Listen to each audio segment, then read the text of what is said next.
feeling good, can y'all tell?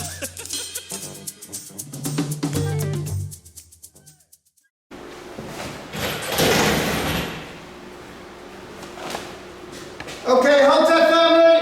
Hotel.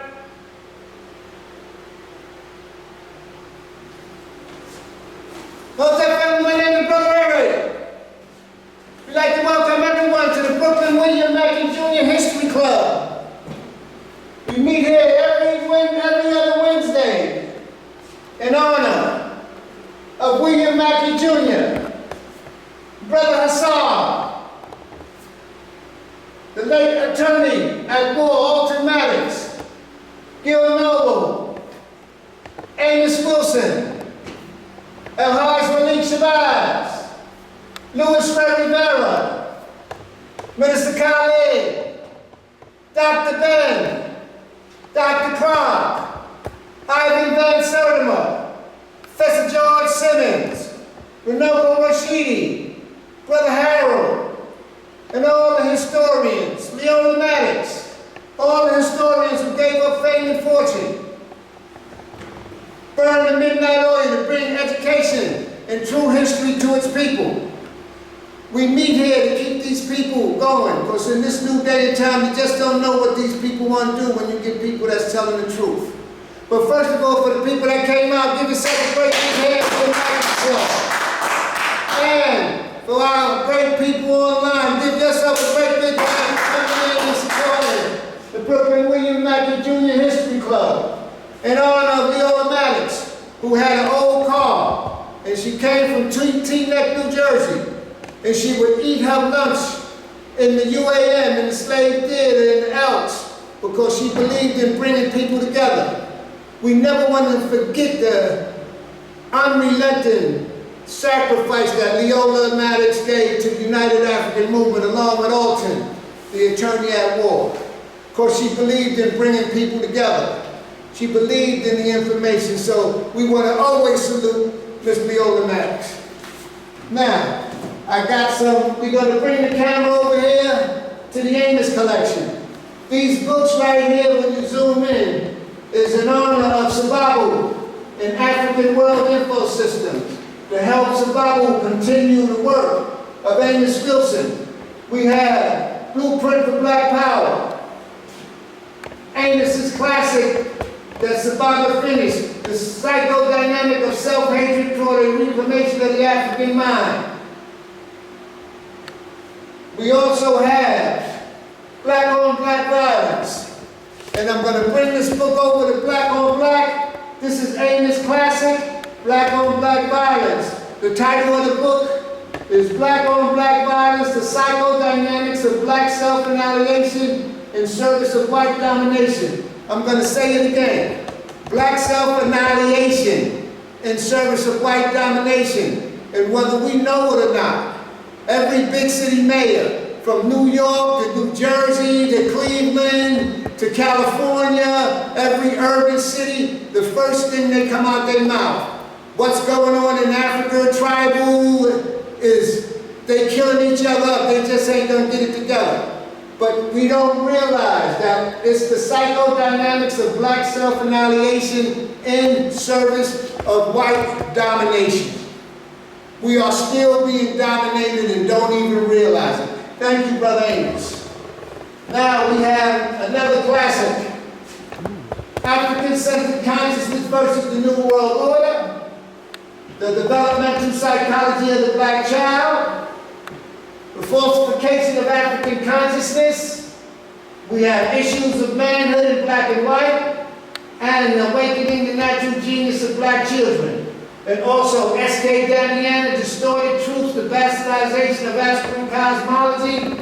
And then the last one we're going to bring this over to Louis Ray Rivera in honor of Louis Ray Rivera, who, when Professor Mackey left us, Louis Ray Rivera took up the mantle, and he would come down here and he would speak for hours.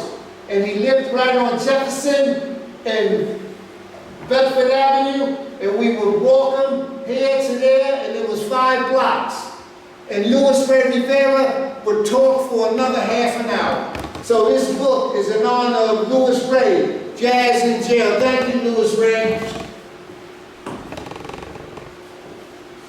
Now, I got some other publications for the family to get. You could do your reading, do your research, buy the books from Amazon, A Books, go down the Strands, and get them for yourself. In honor of Louis Ray Rivera and Brother Truss, Max Dumont, Jews, God, and History. And once you get into this book, you see a lot of stuff has been made up, and it just ain't true.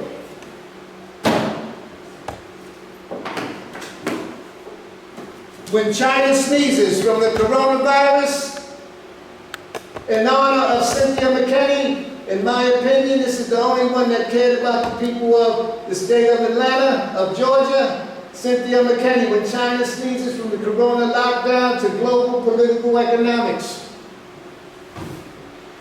Also, Dr. Randy Short, Slavery Mastery, the Impact of Religious Slavery, Dr. Randy Short's classic. The great Dr. Ben, in his book, Black Man of the Nile, Dr. Ben went beyond the call of duty with the newspaper articles. The Velasquez, Dr. Ben traces the black man and his family through the pharaohs, through all the hieroglyphics, how they built the city of Akhenaten and everything. Dr. Ben was the best, and he gave orders for his people to continue his work. And that's what Dr. Monderson and Dr. Arthur Lewis and everybody is continuing the work of Dr. Ben. In honor of Professor Mackey, A Modern Woman's Look at Orthodox and Hasidic Judaism, A Hole in the Sheet, by Evelyn Kane. This is an excellent book. It was hard to find, but I was listening to an old Mackey's lecture, and he mentioned it, so I searched and got it.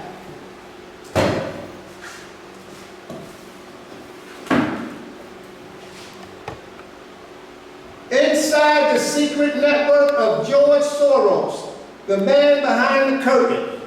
And a lot of things is going on today, and a lot of people don't know. It's a few individuals behind it, but it's only a few individuals that they let the public see, and he is one of them.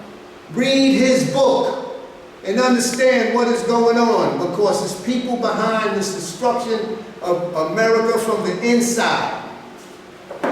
Ladies and gentlemen, I want to thank Lyndon LaRouche. Every corner, every block, every major street, every shopping area is medical marijuana. It's people waiting in front of the marijuana place to open. They used to wait in front of the liquor store. Now they're waiting in front of the medical marijuana. The only difference between this marijuana is people ain't hungry after they smoke it and they're not laughing. That's something strange. So you want to look at the legalization of medical marijuana and everybody pushing it. Even the city of New York is pushing selling of medical marijuana, cannabis. Our mayor and governor. But it's funny, on page 48, you got a picture of a young George Soros. And if you have a problem, you have to take up the book Dope Incorporated, The British Opium War Against the World. It's always somebody behind the plot.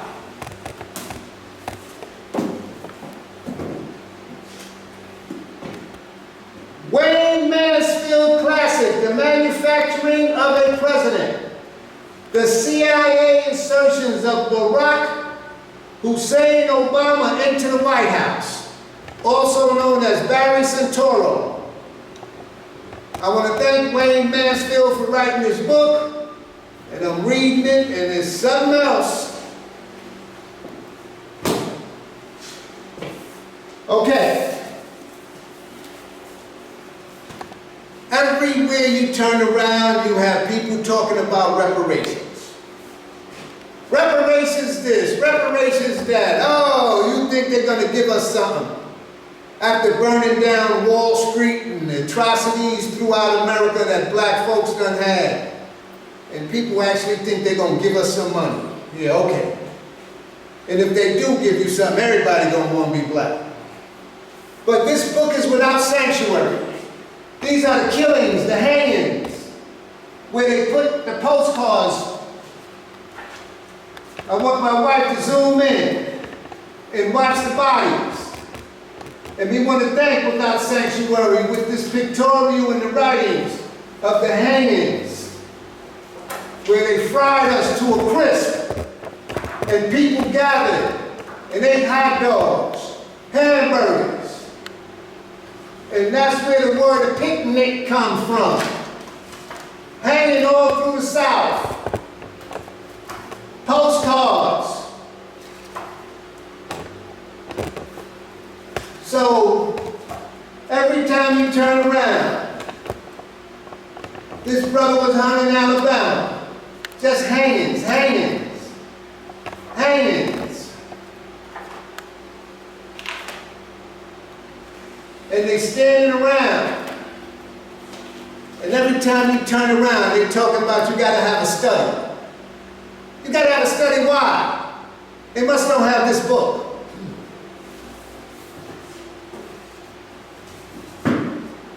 They can't even take care of their own. Look who's smoking all that fentanyl and everything. The Destruction of Black Civilization by Chancellor Williams. And the great Chancellor Williams talks about the mistakes we made in Kemet, in those wars.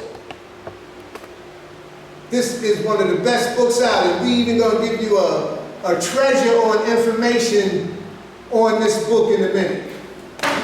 Okay. In honor of Dr. Scott Whitaker, his book, Med This Sin. Dr. Scott Whitaker is out of Decatur, Georgia, and his book, Medicine, is the best book out. And if you get it, you get a lot of information. We have these books at the Mackey's Club. Capitalism on a Ventilator. The impact of CO-19 in China and in the US. And you hear it's coming out again. I want to thank Marjorie Green and all them people grilling Fauci, and you better go on YouTube and look at the Republicans get in there and they tearing them up. Because come to find out there's been a bunch of lies. Ayo Kamati, James are the problem. World War III, media censorship, food shortages. We want to thank the Irritated Genie, and you can get this book here to help Genie. And you can get it from Money Tree Publican. He goes beyond the call of duty with this work. Thank you, Irritated Genie. Michael Dow, Causes Unknown, the epidemic of sudden death, 21, 22, 23, 24, 25, going into 26. And if you read this, you'll see a whole lot of pictures on what's going on where people are actually falling out. But the information is here. Our great Senator Rand Paul. If you go on YouTube, Senator Rand Paul was on the congressional hearings when they had Fauci and they were grilling him and he could not answer the question. I want to thank Rand Paul, but he actually wrote a book, Deception, the Great CO Cover-Up. Rand Paul, you can get this on Amazon. Excellent publication. Joseph McCauley and Ronald Cummings, The Truth About CO-19, Exposing the Great Reset. New York Times bestseller, The Shadow Party, How George Soros, Hillary Clinton, and radicals seize control of the Democratic Party. This book is written by David Horowitz and Richard Poe, and this is another publication about Soros.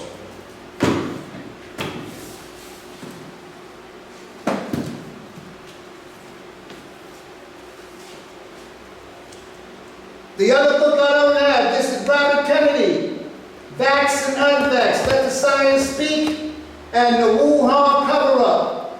If you go into the congressional hearings, you're going to hear a lot of stuff about the Wuhan Cover-Up and everything happened with the CO-19. And there's another book, it's called The Real Anthony Fauci. That book is the utmost, The Real Anthony Fauci by Robert Kennedy. So we want to thank Robert Kennedy and Children's Health Defense for these publications. You read them, because they're getting ready to come out. All of a sudden, out of the clear blue sky, we got something called monkeypox. All of a sudden, and it's coming in with cattle, so they might want to kill up a whole bunch of more chickens and stuff again when you can't eat it. I tell you, and if you read Dr. Scott Whitaker's book, he'll tell you more about the plant-based phenomenon and the real food. Why are they going after the Amish farmers? You got to ask yourself these questions. Why are they going after the Amish farmers? So now I'm going to give you some community educational events and programs that come on. Thorough Black Talk comes on YouTube with Tad, Keisha, Ashe, Sister Marcia, and Brother Black. That comes on every Thursday at 8 o'clock on Facebook Live. That's Thorough Black Talk with Sister Keisha, and that's one of the hottest shows on the East Coast. Also, we got a family out in Philadelphia, Sister Empress Chi and the Million Women's March. Blog Talk Radio out of Philly. This program comes on every Saturday at 10:30 p.m. The telephone number is 1319-527-6189. You could call in and you could get information and get in on the program with Sister Empress Chi, Brother Lumumba, and our Philadelphia connection. It's one of the hottest shows on a Saturday. She brings in people from all over the United States. So I want to thank Sister Empress and our Philadelphia connection. Also, our Power Pack Baltimore phenomenon. Brother Darren Muhammad, State of the City out of Baltimore. He comes on every Saturday at 12 o'clock. Then he comes on Wednesday and Thursday at 8 or 9 o'clock. Darren Muhammad, State of the City, TuneIn Radio, and on Instagram, State of the City, Baltimore. Darren Muhammad, and he's a power pack of information. We want to thank Brother Darren for bringing and doing what he do. Also, Ayo Kamati, Sankofa Revolutionary Radio. Ayo Kamati, the Irritated Genie, comes on every Monday at 10 o'clock a.m. Sankofa Revolutionary Radio out of Birmingham, Alabama. Brother Anthony Mohammed, WSYP 95.1 FM, and you could call in and get all the information that the Irritated Genie is giving up in his new publication. And also, once a month, our brother Darren from Baltimore has a Kicking It Up program where the Genie comes in to Baltimore to the Terror Cafe on 29th and St. Paul, the first Saturday of every month, and you could go down there in one of the baddest restaurants out, and the fish is phenomenal. Terror Cafe, 29th Street in St. Paul, 25th Street in St. Paul, and you can meet the Genie and get in on the conversation.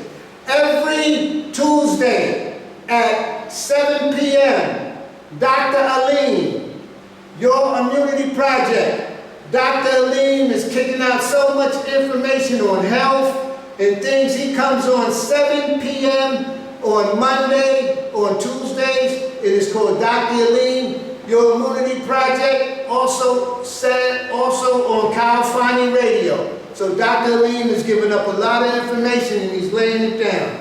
Now, our African Echoes family, Brother Trust Graham and the African Echoes family out of Newark, New Jersey, Brother True, Brother Danny and the gang, they have a lecture class come on at 8 o'clock every Friday, and sometimes they go from 8 to 12 o'clock, and Trust brings it down. They are doing the psychology of self-hatred and self-defeat toward a reclamation of the African mind. And not only do Brother Danny and Trust in them give you that Friday, they actually come together and give you a double header Saturday mornings at 1:30.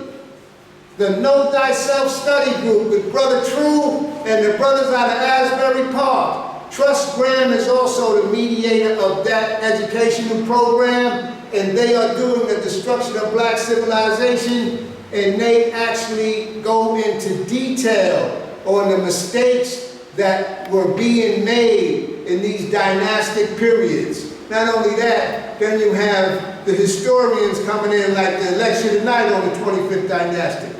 But Chancellor Williams and Trussingham did a great big job on that. Also, the Semotap organization with James McIntosh, Sister Richard Dean Theodore, and Betty Dobson. We want to wish Betty Dobson a happy birthday. They had a wonderful birthday party for her.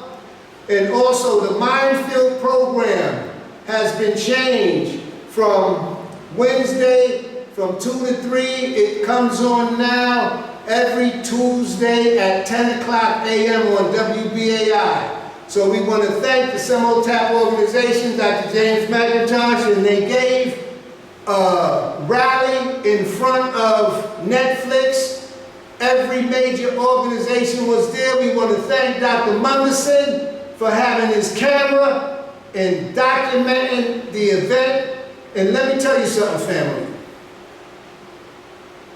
If we continue to allow the media and these people that make these movies and these cartoons to disrespect black folks, and we don't say nothing, and we don't cancel our Netflix because this Good Times cartoon that they put out. And if you think I'm lying, go to the trailer. They have disrespected black people to the utmost. And when will we stand up? Now, other people, as soon as you say one thing about them, they got everybody up in arms. They will continue to disrespect us, continue to do cartoons and movies. This guy sent me a picture of Aunt Jemima that's supposed to be cooking the pancakes. But one part of the photo that they didn't show was that she had a chain around her leg, locked to the oven where she couldn't move. But the only thing they show us is her with these pancakes. They don't show you that they had a chain on her feet. We must stand up as a people and stop it.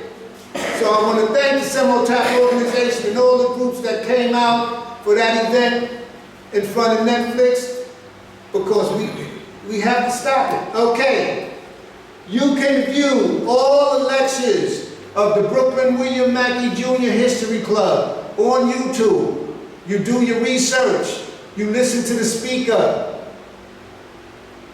and you understand what they're doing. And if you don't believe what the speaker says, you could always come down here when he's speaking and ask him any question you want. Dr. Lewis has an excellent docuseries. We're up part 7 on Burkina Faso and what's happening in our homeland, Africa, and how they're trying to recolonize it, but there's some people there that's standing up. Also, Mike Graves is going to do a docuseries on whiteness, white privilege, but our good friend, Dr. Monderson, is going to go through the dynastic periods. He's starting his docuseries. This is already a 4-part series, but he's going to continue and continue the great work of Dr. Ben. Ladies and gentlemen, I want you to give a great big hand to our keynote speaker. And the topic is the 25th dynastic period, Ethiopians in Egypt. Give Dr. Arthur Lewis, give Dr. Ray Monderson a great big hand.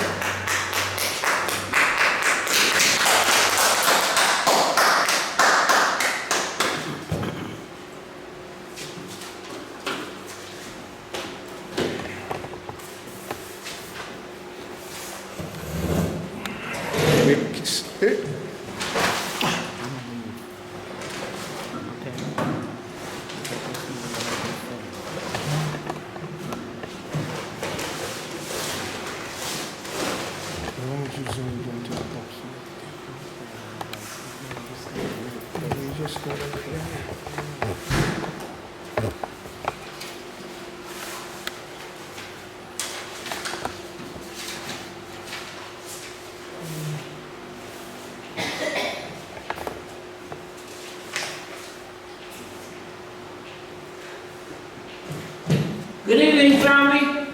It's always a privilege and exceedingly joyous occasion to be in this fountain of knowledge. I want to thank Brother Ray for giving me the opportunity to bring some of my knowledge and share it with the good people who are with us. I always like to admire how Brother Ray brings these books so that you'll be aware of the knowledge. Ladies and gentlemen, brothers and sisters, you gotta get your libraries together. I keep remembering when I was in one of these printing factories that I was sitting there and this young man came in and he said, I wanted to mail this box. So the lady there said, okay, just take the contents out of that box and put it in this box. And he took it out and I said, wow, it was a nice sneaker.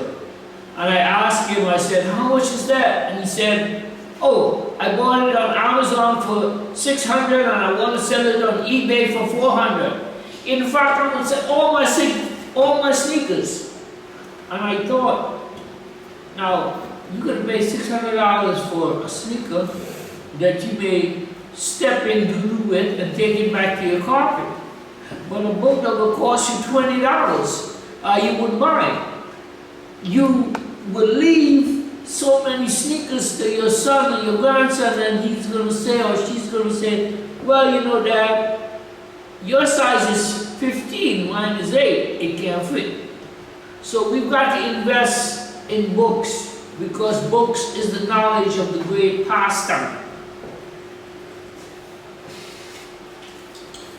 In one of my appearances, I wouldn't say question, but someone mentioned the fact that I wasn't discussing some of the oldsters. I found these two articles that I had written, and they were in my archives. The first one was written, this one here was written in 1992, December 16, 1992. It's called Afrocentric Nationalism, Save Sarajevo and Somalia. This is when the United States went into Somalia looking for General Adid. But I just wanted to show you that I am aware of the history of our people. After all, I'm an African historian, though I specialize in Egypt. You know, Dr. Ben, back in the day, he said to me, he said, Monderson, there are 50 countries in Africa. Choose one and specialize in it. And I chose Egypt, and I've spent over the last 40 years in visits and writing and what have, producing books and so on Egypt because that's my area of specialty. But I do oftentimes step out of my comfort zone to deal specifically with the black experience in the United States.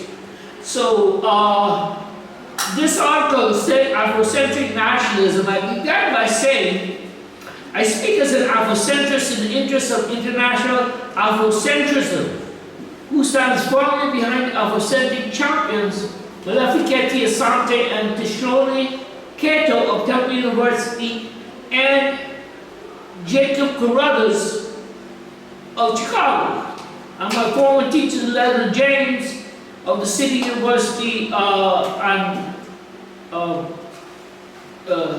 Richards, Marimba Ani, of Hunter College, where I graduated. While the Afrocentric idea is a relatively new phenomenon in the 80s and 90s, the roots of its essential message of anthropocentrism, harmony, balance, reciprocity, justice, and upliftment of humanity go deep into the intellectual, moral, and spiritual psyche of continental and diasporian Africans such as Martin Delaney, Wilbur Blyden, Henry Highland Garnet, Amy Césaire, W.E. Du Bois, Marcus Garvey, and Casey Hayford. So in fact, I am aware of these people and I've been giving them props. I wrote this piece here back in 1995, I think. It's called Egyptologist Discusses the Origin of Man. This is when Reverend Sharpton was on Madison Avenue in Harlem. So I wanted to make you aware of those two pieces. These are challenging times that we live in. And I thought I'd share some of my recent works with you. My newest piece of material is called American Pyramid of Power Crumbling Under Donald Trump. This came out about a couple of weeks ago. And I've been following the experience. So here's another one called Leaderless Republicans. The myth of the Republican cave. I need to type. Let me so that you. The myth. Okay. Leaderless Republicans, the myth of the Republican cave. Who speaks for the black vote in the age of Trump? If that is not enough, then get your knee off our necks. And a two-part series is called Black History, Baby. And then there's another companion volume called Black History, Baby 2, TWO. So this is some of my work that... tell me where they can get it from. Everything is on Amazon. I got about 60 books up there, so help me out. I need that 5 cents that selling my book will help me to continue. You know, I bought every book that Dr. Ben wrote so that he would be able to continue his work. As a young nationalist in the 70s and the early 80s, along with Dr. Lewis, we used to be with Dr. Ben up on 112th Street and what have you. And as he was putting out these works, we were buying them so that he could continue what he was doing. Brothers and sisters, today my topic is Ethiopians in Egypt. Generally, while I study Egypt, I end my interest up to the 25th dynasty, where the Ethiopians had invaded and conquered and remolded Egypt. When I'm in Egypt, I do go to the Greco-Roman temples of Esna, Edfu, Komombo, Philae, but I don't really write about them. I take photographs, but that's not my area. My area ends from the beginning to about the 25th dynasty. So as I always like to inform, because I respect you, I don't come out here trying to wing it. I research everything that I'm going to tell you about, and I make sure that my grammar and my facts are where they're supposed to be. So you gotta bear with me as I try to communicate. Ethiopians in Egypt are considered the most fascinating of all foreign conquerors, even though they were not actually foreigners. That is, they were foreigners for the south of Egypt's southern border. First, we must recognize that the Hyksos invaders destroyed much, then settled down to rule. Then the Persians and the Syrians on the Cambyses and Ashurbanipal, they devastated the country, especially Thebes. Next, Greeks and Romans subjugated Egypt, then sought to placate the Egyptians by cultivating the priesthood, to be endued with the mystique of being considered godlike. On the other hand, the Ethiopians, that is to say, the people south of Egypt, have been called Nubians, Ethiopians, Abyssinians, you name it. On the other hand, the Ethiopians were considered appreciative conquerors because they rescued Egypt and quelled the internecine bleeding that was plaguing the nation at the time, even as they defended Egypt against external threats. Looking back towards the Old Kingdom, they revamped, improved, and utilized much that early age of cultural glory. They were related to Nile Valley cousins who respected their neighbors, having had a long-lasting relationship, especially under the Egyptian kings who built many temples in Nubia. along the Cataract Waterway, particularly during the New Kingdom. Significantly meaningful and most important, while conquerors destroyed, Ethiopians built. They made meaningful improvements, particularly to temple building techniques, such as reinforcing the foundations of, especially of colonnades that decorated the space within and outside of the temple. Much more meaningful, Ethiopians were instrumental in contributing evidence of two important literary, religious, and cosmological compositions that were cornerstone foundations of Egyptian culture, society, and kingship. That is the Shabaka stone and the narrative of Pianke's conquest, as well as Pianke's journey to Heliopolis, where as king he was mythically, spiritually, and psychologically transformed from a human into a god to be crowned king, which reinforces the meaning of Egyptian kingship, which involves two individuals. Kingship involves two individuals, that is to say, father and son. Father hands over the rulership to his son. And we see this with Geb and Osiris, the earth god, and Osiris, his son. Osiris and Horus, his son. Narmer, the conqueror who started it all, and his son Aha. Ahmes and Amenhotep I of the 18th dynasty. Thutmose I and Thutmose II. Later Hatshepsut, Thutmose's daughter, claimed to be the son of her father, the god Ra. Thutmose III and his son Amenhotep II. Thutmose IV and his son Amenhotep III. Amenhotep III and his son Amenhotep IV. Akhenaten, Ramses I and Seti I. Seti I and Ramses II. Setnat and Ramses III. Pianke and Shabaka, the Ethiopian. So this realization particularly underscores the documents, the Shabaka stone, the documents realization, particularly that it underscores the significance in clearly stating its purpose, its meaning, and its reality towards the kingship of Egypt.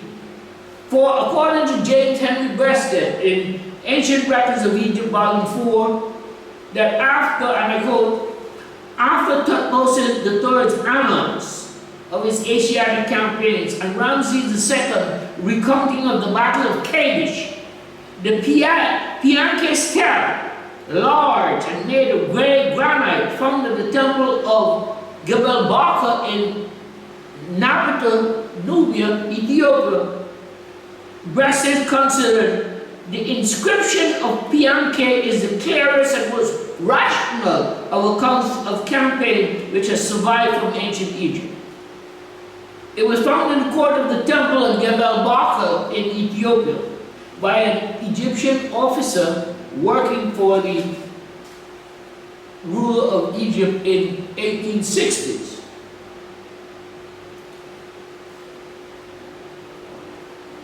And the gentleman, Nubian, Ethiopian, working for Egyptians, he realized that there was something about this stone that seemed to be important, because he saw some evidence of cartouches on the sides.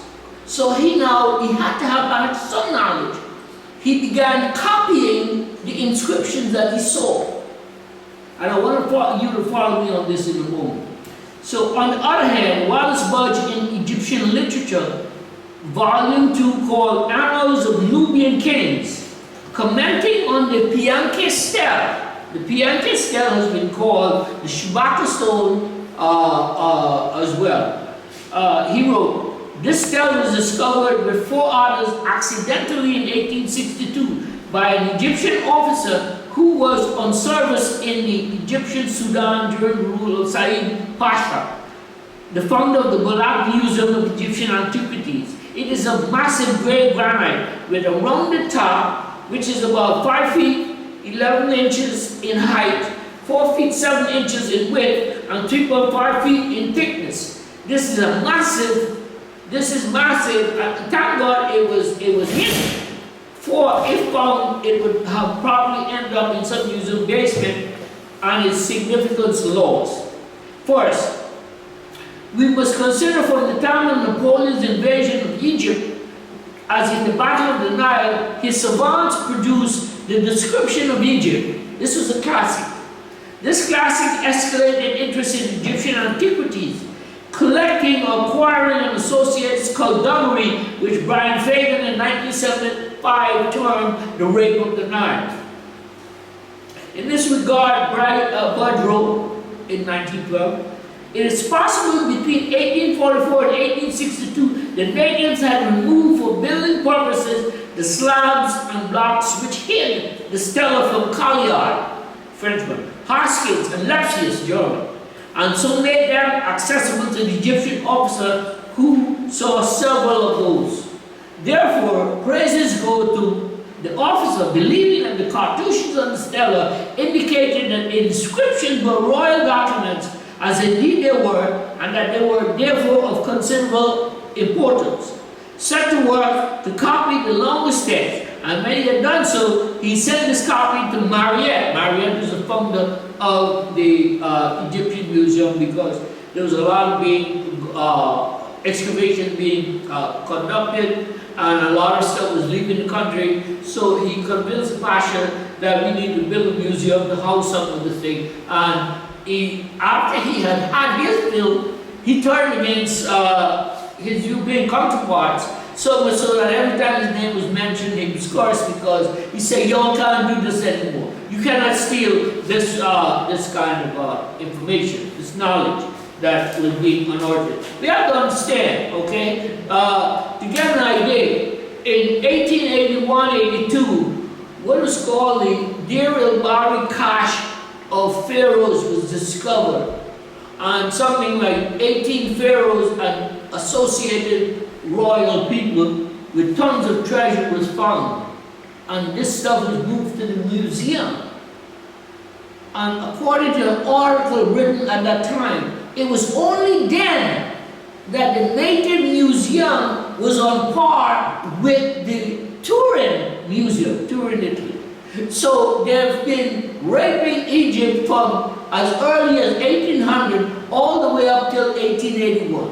And between 1881 and 1930, I call Dr.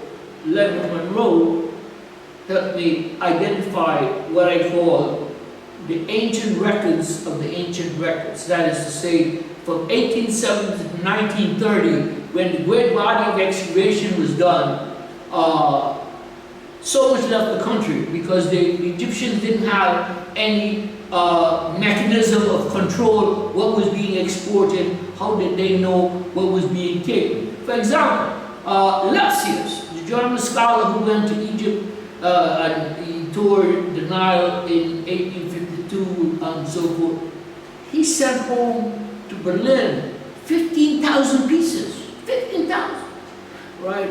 And Reisner, the American working in Egypt for a number of years, he sent 400 boxes to the University of California. Lord knows what else is missing. Okay, so we got all the museums across the country, and as far as I can tell you, there are only about 2 or 3 countries in Africa. There are 54 countries in Africa. Only about 2 or 3 have any kind of Egyptian collection.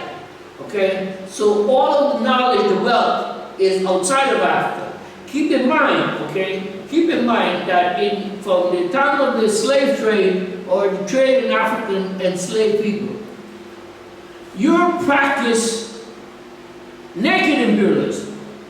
And after the abolition of slave trade, they moved into enlightened imperialism.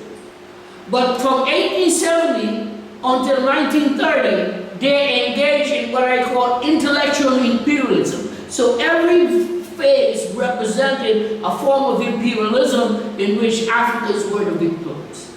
Okay? So,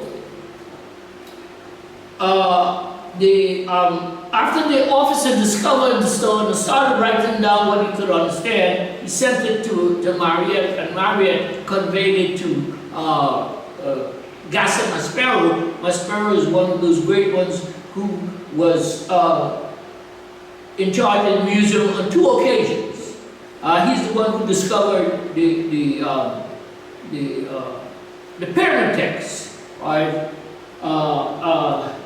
And he realized that this stone was of first-class importance. This is interesting. But here was a Nubian, an Ethiopian officer employed in the service of the Egyptian ruler. While he may have realized this stone was important and decided to copy it, he certainly did a pretty good job that attracted attention. Follow me here. However, as an example of European arrogance, some believe he did not know what he was doing and so expressed this stone. Still, he got scholarly attention. As an example, the great Gaston Maspero taught Taharqa, again, example of arrogance. He thought that Taharqa, the Ethiopian, was stupid because he wanted to roof his kiosk in the great court at the Temple of Karnak. James Breasted, the American Egyptologist, thought that the scribe who initially translated the Shabaka stone didn't know what he was doing. He was just writing stuff down. But he and the officer, they got it right. But the whole thing is that this stone, which is a cosmological example of the Egyptian belief of how everything was created by the god Ptah, especially. This is factual evidence, as opposed to the theory. For some, quote-unquote, for some unknown reason, the Europeans left Southwest Asia and came to Egypt and found the Egyptian civilization. That's a theory for some unknown reason. There's no evidence to back it up. So what they did is they tried to, according to Breasted, they tried to show pots and pans that were made in Asia and ended up in Egypt, and therefore this was the origin of. But they never built any pyramids. They never built any. They didn't create the mythology of the people. They didn't do anything about the art and the other types of technological innovations that they created.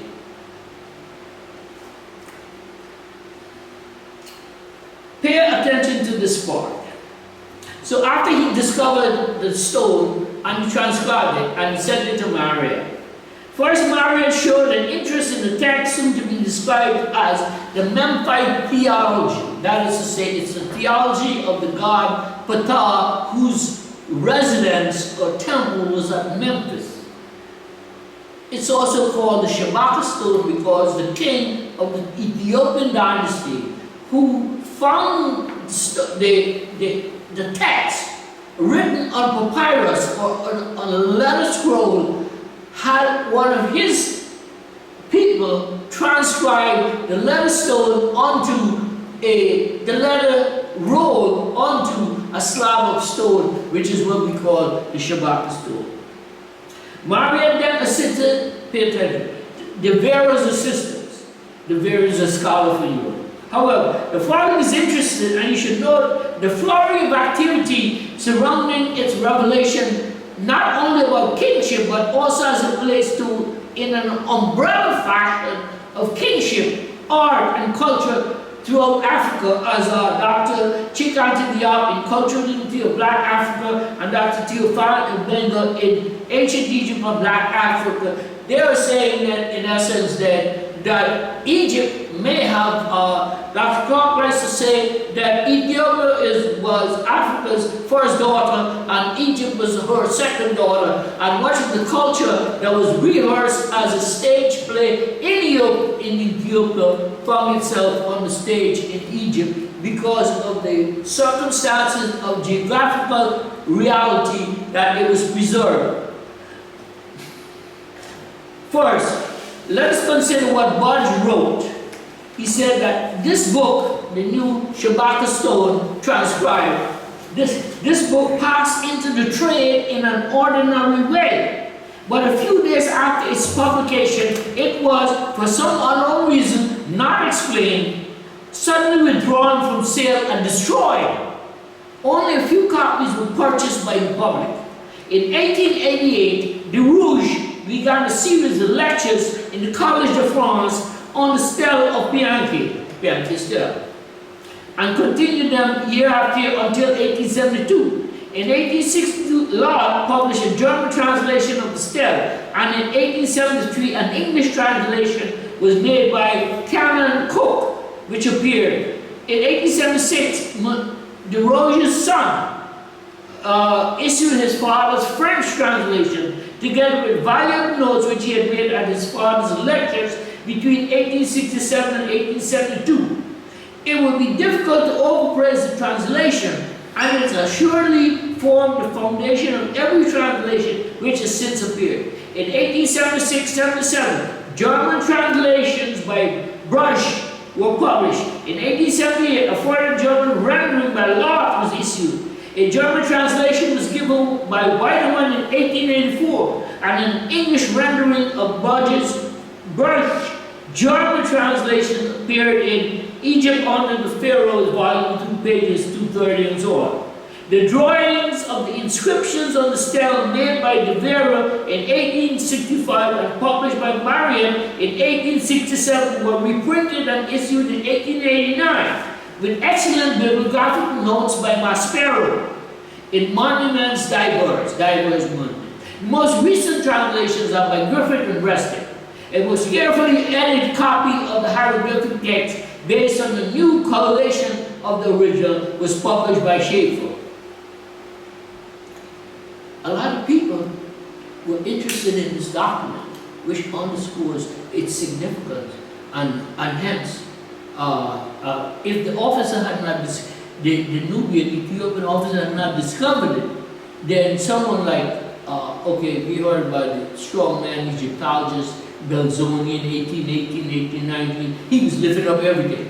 So it would have ended up in the British Museum or one of the other museums and hidden in the basement. Now, why I say the basement? The basement, we don't know what's in the basement. Okay?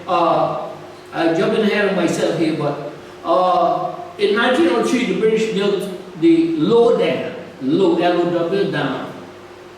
By 1958, Egypt had expanded to such an extent that there was need for hydroelectric potential. So the government of Egypt decided that they were going to build a new high dam. And in trying to build a high dam, UNESCO, the United Nations Cultural Organization, realized that what would happen is that by building the dam, they would create what came to be called Lake Nasser. And Lake Nasser would have been designed to save some of the water in a 500-mile lake, which buried or submerged much of the Ethiopian Nubian cultural history. So what was done is that some temples, so UNESCO appealed to different nations who were involved in Egyptian excavation, so the British, the French, the Italians, ultimately the Americans. The Americans sent a team from the University of Chicago on the Keith Sell. He, Sell, and another gentleman wrote this book called When Egypt Ruled the East. So Sell made this discovery, and he placed it in the basement of the University of Chicago Museum, and he died. It was discovered by a young graduate student named Bruce Williams. Ivan Van Sertima said that Keith Sell hoped that he would take the secret to his grave and it would never be known. The young graduate student, Bruce Williams, discovered evidence that the New York Times of March 1, 1978 published on the front page, oldest monarchy discovered in Europe. That is to say, the first evidence of kingship was found in what we would call today Ethiopia. And in the time that we're dealing with, everything south of Aswan, which was Egypt's southern border, was Ethiopia, or Abyssinia, or Nubia, or different names. You know how they call us all kind of names. I ain't gonna go through the names that they call, but you know, even the other day a guy was on TV was saying we should not be called African Americans, we should be called Freedmen Americans, because we were freed with the Declaration, with the Emancipation Proclamation. Okay? So now, we don't know what's in these basements. Okay, there's a lot of stuff, and I often refer to when I was at Temple. When I was at Temple is where I wrote this article on the Afrocentric response to the invasion of Somalia. When I was at let me see that again. the Afrocentric.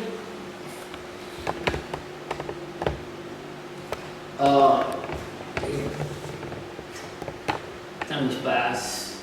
Let that rest. So, Henry Frankfurt in Kingship on God speaks of the significance of the text was pointed out by Breslin. I told you that Breslin is one of the last translations. After further study by Ehrman and Seth, I didn't mention these two names before. Seth was a great one. He'd done a lot of Egyptian translation, transliteration and translation into a European language, and much of his work is in German. These were schooled by Ehrman and some others, right? But they're up there. Seth recognized the obscure sacred conversations and thereby found a key to an understanding of the document as a whole. The Memphite theology is the most remarkable document by any standard. The extant copy dates in 8th century BC, that is when they were translated from the letter roll that was being destroyed by moths onto a stone in which it was preserved for eternity. It is a granite block upon which an ancient work, presumably written on letter roll, has been copied under the order of King Shabaka. The text says, "My Majesty copied this book anew in the temple of Ptah, who is to the south of his wall. My Majesty had found it as a work of the ancestors." Now the Ethiopians are claiming that the Egyptians were ancestors, which means that they were actually going back to the discovery that Bruce Williams found that was several hundred years before Nam was found in the first dynasty. It has been devoured by worms. It had been devoured. It was unknown from the beginning to end. Seth, the great one I mentioned, takes it up on this view that Shabaka's original dated from the Old Kingdom. He finds philosophical grounds to ascribe the original composition of the text to a yet earlier period, namely the First Dynasty, and points out how well its contents agreed with his view. Junker, another one of those, maintains that the text was written down in the 5th century, but the internal evidence he quotes as proof does not prove that it was done this late.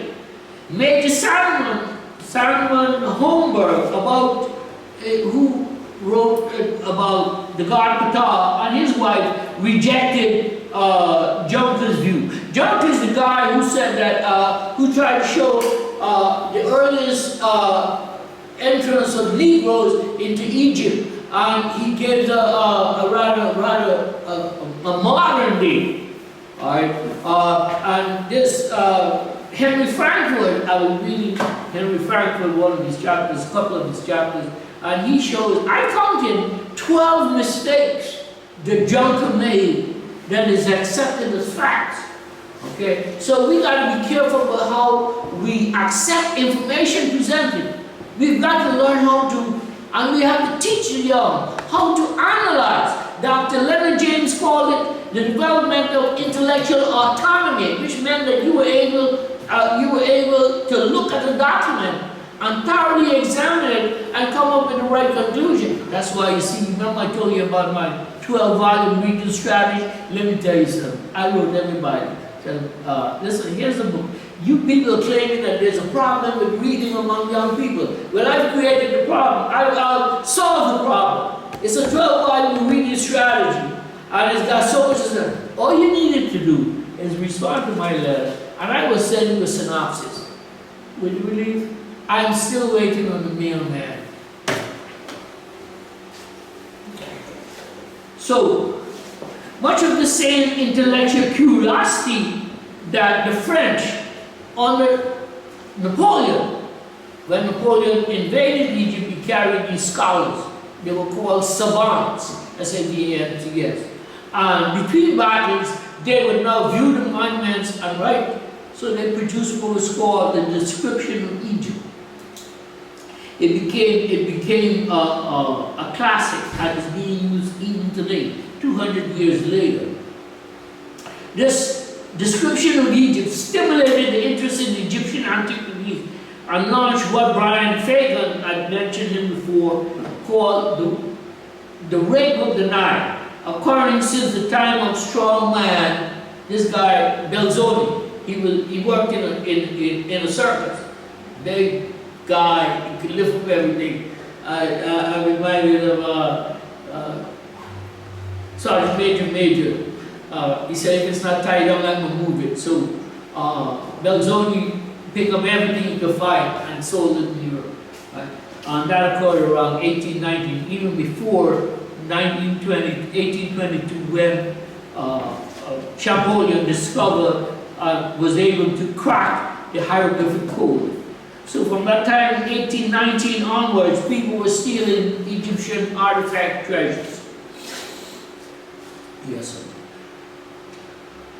So I mentioned the ancient records of the ancient records, which I date from, this is my dating, 1870 to 1930. This is the area that I specialize. I got all the information for this period, trust me. So, very early in Egyptian history, the Sudan attracted attention for here Egyptians got gold and other trade commodities. They sent explorers, military escorts, and finally annexed much of the territory in Nubia, where they built temples, spread religion and other cultural traits, and seizing and deporting captive Africans into Egypt. Brothers, I don't like to use the word slave, but it's really enslaved or whatever, for convenience sake. Let me speak about King Asfelta. Now, I'm going to get to the kings who impacted Egypt. So we have Kashta, Pianki, Shabataka, the Harko, and Tanutima. Asfelta ruled Ethiopia after the Ethiopians had withdrawn from Egypt. But he issued what came to be called the Stele of Excommunication. That is to say, there were some priests, and I use that word, right, who plotted a murder in the temple. So he excommunicated this entire group of people and their families so that the temple could not be polluted for it. I'm reminded of back in 03 when I was in UK.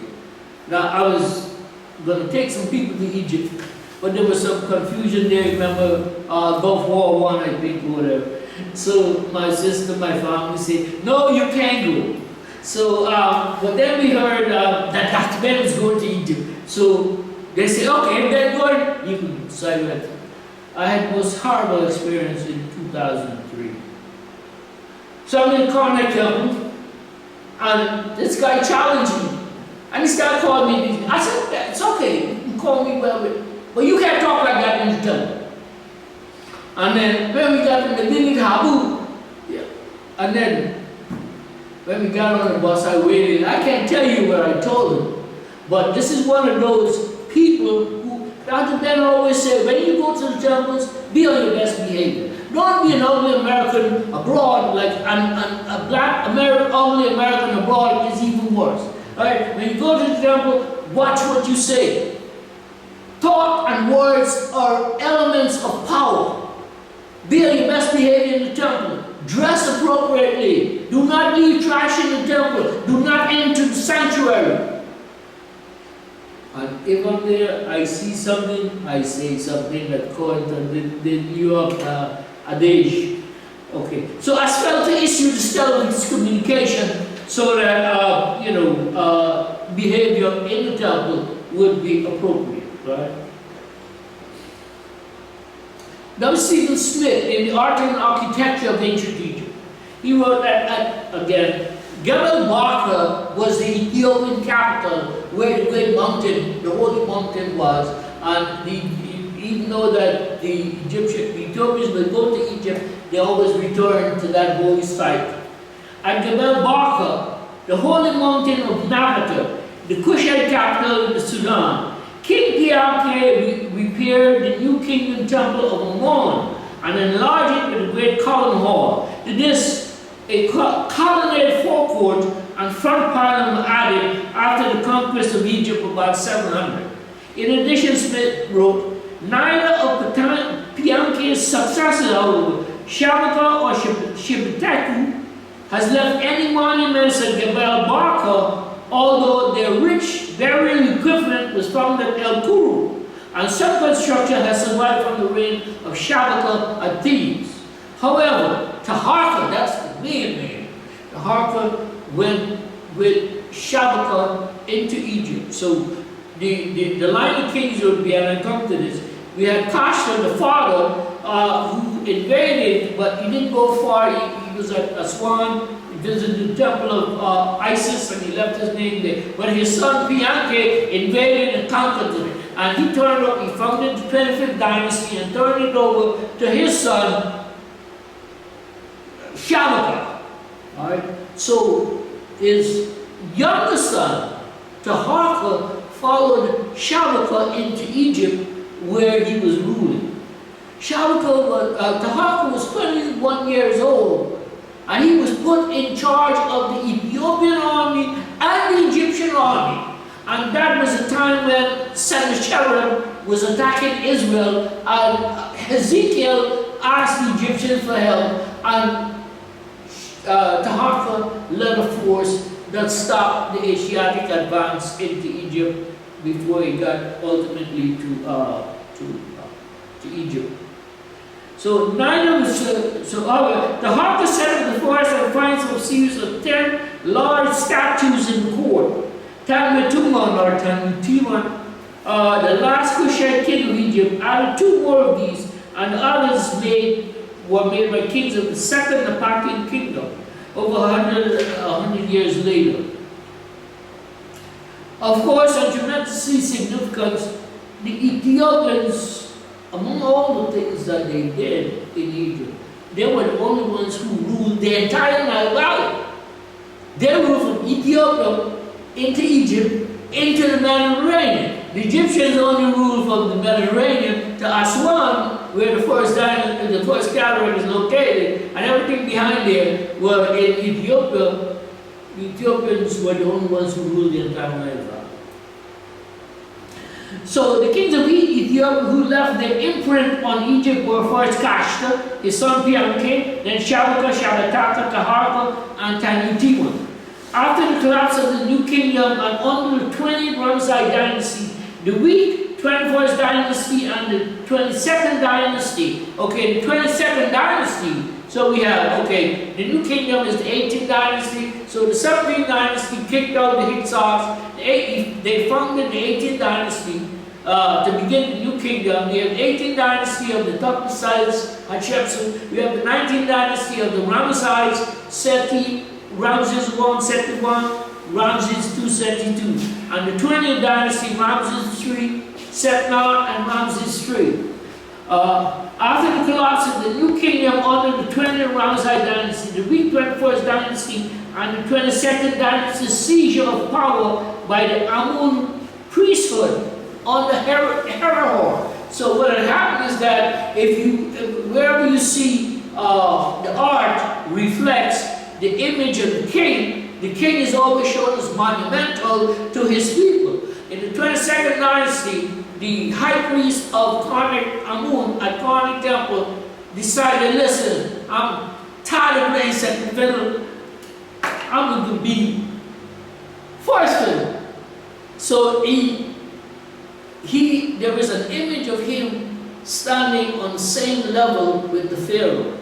He kicked out the Pharaoh of the 21st dynasty and decided to seize power. So he became Pontifex Maximus, that is to say, he is king and high priest. There was always a distinction between the Pharaoh, the king, and the head of the theological institution, the priesthood, high priest. So he now chose to be first time. Now, what would happen is that the Amun priesthood, especially on the Herod, they were getting too much power. So when Pianke invaded, he said, hold on a minute. He abolished that, and he assigned his niece, an artist, to be the wife of the Amun. So which meant that not in what we would normally assume the role of the wife or whatever, but she was the wife of the god, which meant that she now had almost as much power as the high priest. Okay, and it's interesting because the 20th dynasty temple of Medinet Habu in the forecourt, and if you go there now, you can't even get in there, but you know, I've been in there, because I've been going. She has a temple in there, the divine votaress was her title. But she had an endowment and she had political power. And the Amun priesthood, as second to the king, was no longer effective or effectuated under the Ethiopians. Now it's interesting because in this temple, and on the outside of the temple is one surviving sacrificial altar. Alright, now you can't get in there because you got chains, doors are locked, or what have you. But within that temple, it's a small temple, there is an inner enclosure, and on the outside of the inner enclosure there are images, artistic images, renderings that show, among other things, the Ethiopian reached back to the old kingdom to imitate some of those earliest intellectual accomplishments, art, trade, religious practices, and so on. The interesting thing that I noticed is that, and I asked the question,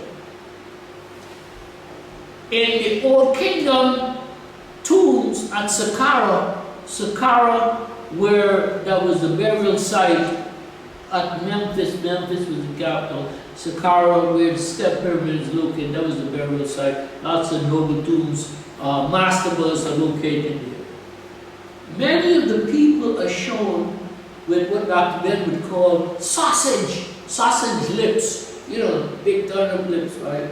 But they were wearing what I call Afro hairstyles.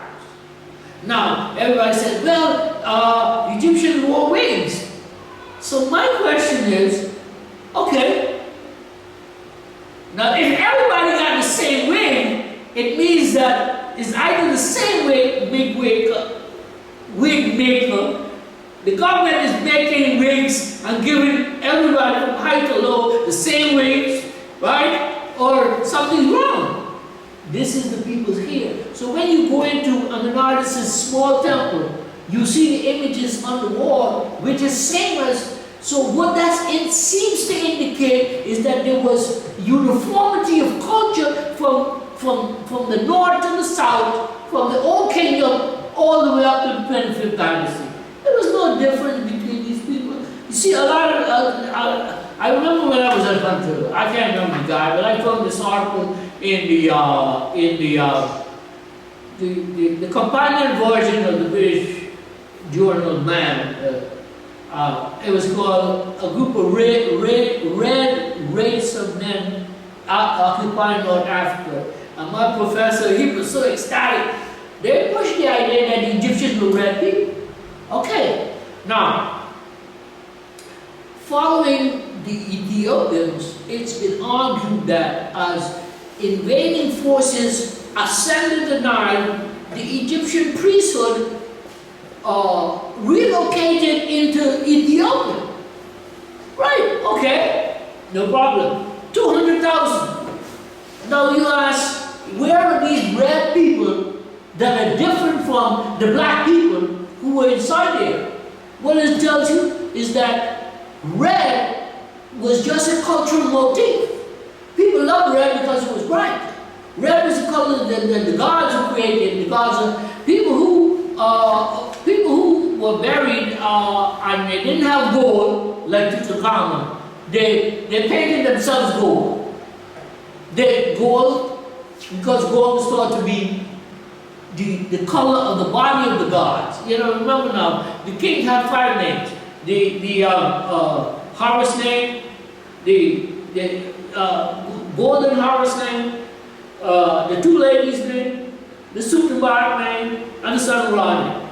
So, red was simply a color, because even that tells us that the Nubian brides today are colored red at the Nubian cemetery. And I'm sure you served that. You've been there, and when we go to the Nubian villages, and they have the things over there with the wedding, they're always wedding. These guys are partying animals up there, right? I went to my son and pastor, when he was over there, he took some pictures, and I took the photograph, I framed it, went over there, and I figured, you know, these Africans over there, they do so well, you know. Yeah, so we partying, man. You want jealous? I said, no, I have to go.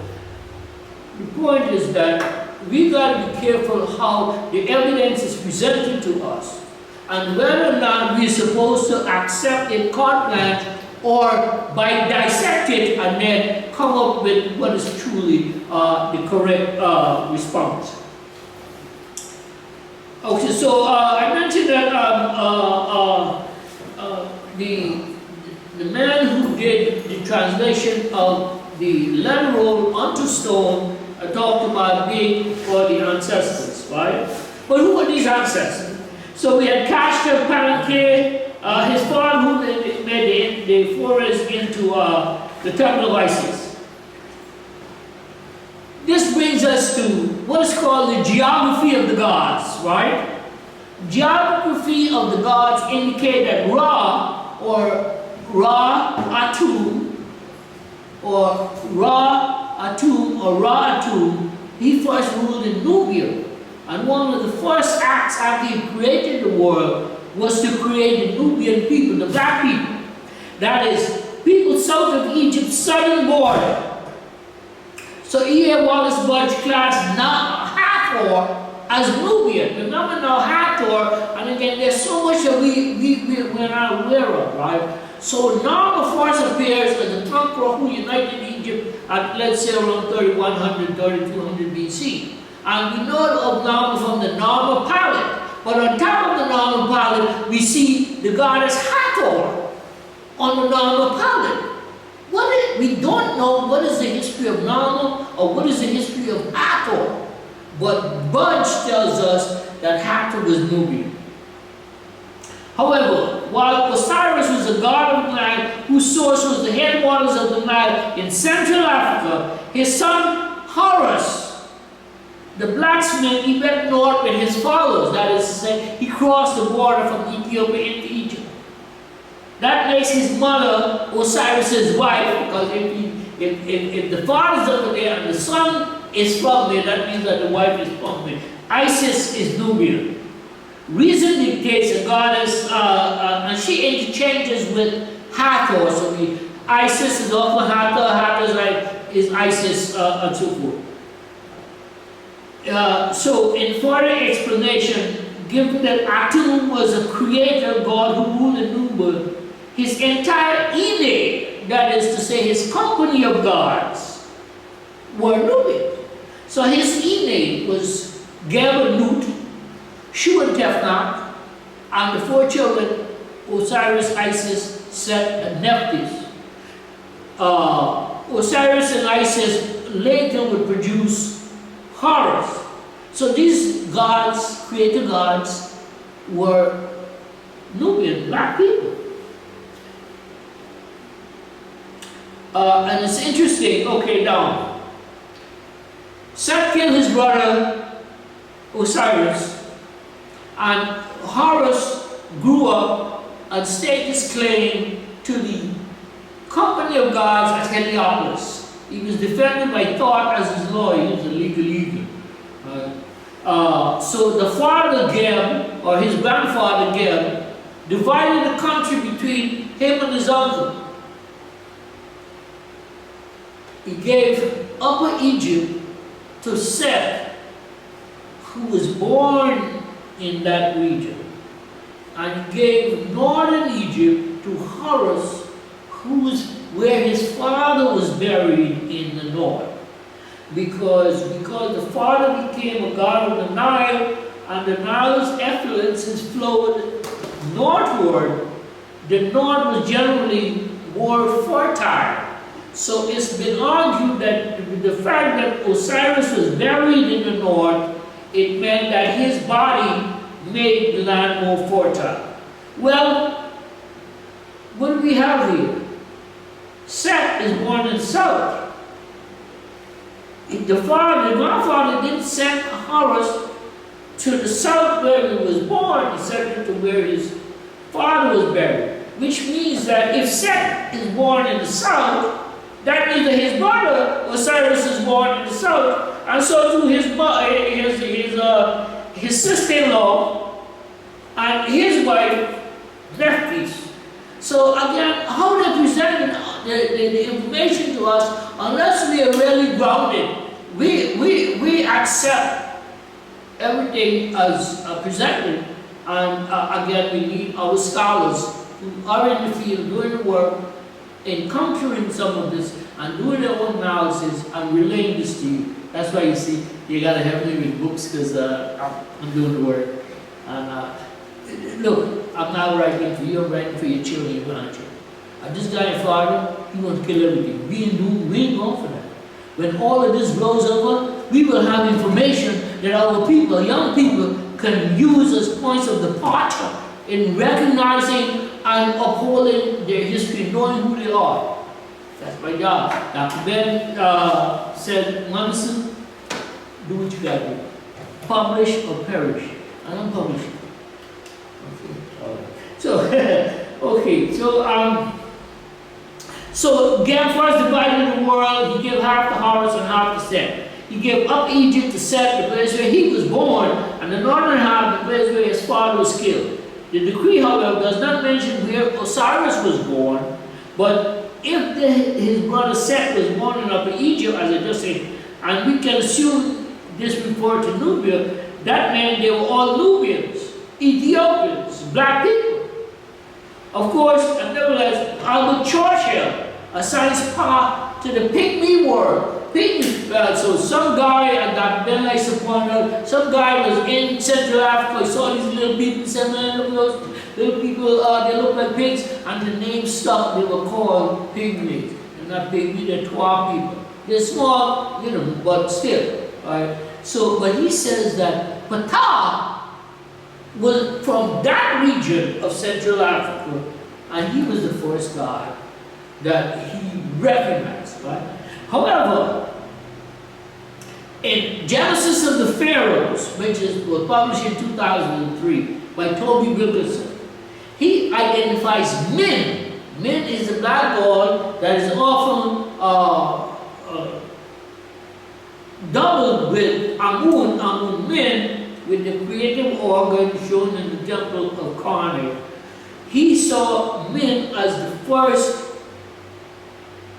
image of a deity, and he's able to determine, because of the position that he shows his emblem. So the Seth and Osiris, Seth and Horus, they are competing entities. They are evidence of the dual monarchy. The upper and lower kingdom, they united under the white and red, not the red and white crown, the white resting on red crown. Remember now, again, we are told that Alexander Moret offered, by whom was Upper Egypt civilized or influenced, if not by Lower Egypt. And Dr. Diop said, if that is the case, why are all the sacred monuments in Upper Egypt, all the burial sites in the prehistoric period in Upper Egypt, and there's nothing over there? Now it's like, well, you know, the Nile has been covering the area to the north. Well, look at it this way. There's something called land uplift. Land uplift indicates that because of what the Nile was doing for eons before the construction of the dam, that over a century, 3 inches is added to the Nile, to the landmass, because the water covers the Nile in inundation and it deposits the detritus and other stuff. So now you figure that in a 4,000-year period, if we accept that argument, in a 4,000-year period, you get about 26 inches, 26 feet of land uplift.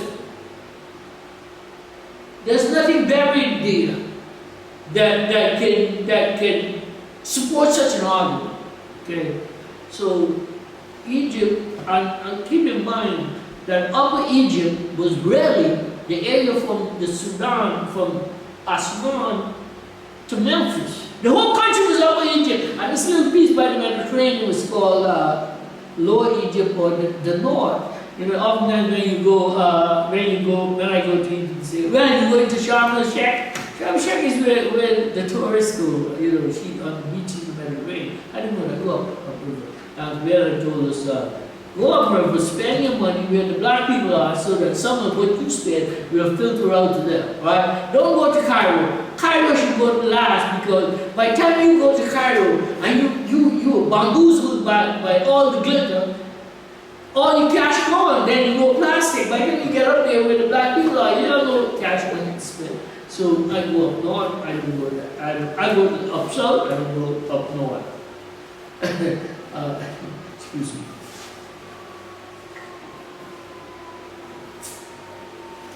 Notwithstanding, not only did Ethiopian rulers crush descent from northern dynasts,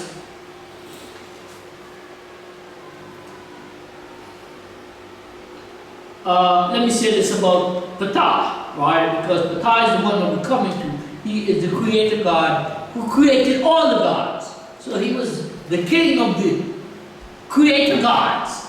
There were generally 5 creator gods, right? Ptah, he was at Memphis. Ra at Heliopolis. Osiris is not a creator god. Thoth at Hermopolis. Amun at Karnak, and Khnum at Elephantine in the south at Egypt's southern border, where they thought that he controlled the ancients, that he had controlled the source of the river. Of course, we know that the river went all the way into the headwaters of the Nile, where Lake Victoria is, Lake Albert, and Mwanza, those kind of names. So, Ptah is considered the one God, that's the top God, right? He sits at the pinnacle, pyramid. He was the creator of everything, and above all, and he was above all other gods. But the thing is that he didn't come to destroy or efface any of the gods. All he did was he came to say, well, look, I'm the top guy, but I want to raise you all up to the level where you would be on my level, but I'm the first among equals. So, but he still had his job to do, so he was a god of the artisans, the craftsmen. His high priest was called the chief of all craftsmen. Right? He was a creator god. He was the Lord of Memphis. He was chief of all craftsmen. And he was the hero of prayers. You know, when there are certain boundaries in the temple that the general masses cannot go to. Alright? But the people, if you wanted to communicate with the God, how do you do that? Well, you can send a message to the priest. But Komamo temple especially, which is what you call the Greco-Roman temple, in the back where they have the image of the medical instruments. There is at the center of the temple itself, in the rear corridor, there are two ears in the wall where petitioners can go and speak. There's generally a priest in the back on the other side of the wall listening, so you can say to listen. If you wanted to ask him, can you give me the numbers to hit the louder? He's there and but you could see on the illustration of the back wall two areas where petitioners could come and petition to God about whatever it is that they were concerned about, because there was someone behind there listening, and he would convey the message to the deity of that particular temple. So this is not unique to that temple, but there are others. But of course, we got to understand that a lot of what we should know, we don't know, because a lot of it has been destroyed because of time and man. So the Ethiopians of the 25th dynasty, they look back to the old kingdom for inspiration in artistic, literary, and architectural techniques. Even ethnic representation. I told you about the brothers with the afros and what have you, and the facial features. Mentuamwa, who was the mayor of Thebes on the Taharqa, he was a great builder. He did a lot of stuff. He did extensive building in beautifying the city of Thebes, what is what we call Luxor today. You know, the name was changed over a period of time. The Egyptians called it Waset. The Thebes, the fighting province, because them brothers over there would take in no nonsense.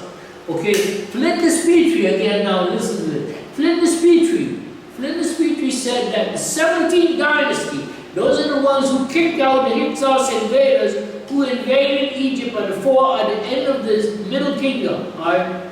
He said the 17th dynasty coming from Nubia, Ethiopia, held Thebes as their capital. Right? That alone, you see, they hide the ball so that unless you have the proper spectacles, you can't find it. Okay? Now, if the Nubians were in control of Thebes, which was the capital of Egypt for 500 years of the New Kingdom, until the time of the Ethiopians, is the same type of people. So the mayor of Thebes under the 25th dynasty is a guy named Mentuamwa. He was Taharqa's point man in architecture, in politics, in religion and stuff like that. Right? So he was instrumental in helping to build tombs for the Ethiopians who were buried in Thebes. And only, I think it was in 2010, I was in Egypt. So I don't want to get into no names because, you know. Anyway, so I met this gentleman and he told me about this conference that they were having. Actually, my man took me to this travelers festivity that they had, and I met the governor of Caleb Rebels, which Thebes is a part of, and he said to me, "Oh, you're coming to the conference on Monday?" I said, "No, I wasn't aware of it." He said, "You can come as my guest." So now Monday, now I go to the conference, and I set up my camera. And this gentleman came to me and said, "Man, hey brother, you can't do this. We contracted with these people to video this conference." I said, "Oh yeah?" I said, "I'm here as a guest of the governor." So he back up and he went with this lady and all that. Next thing you know, the governor walked in and ran over there and grabbed the governor. "Hey governor!" And when they saw that, they back over.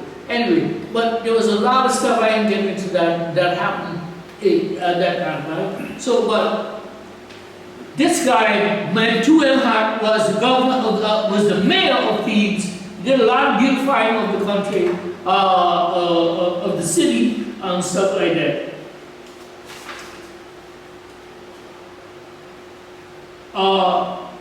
Art.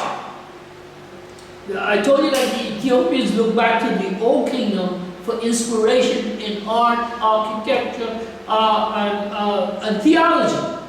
Art oftentimes is used as a propaganda tool from the earliest time. One of those consistent motifs you see is the king grabbing the enemies of Egypt and about to give them a headache.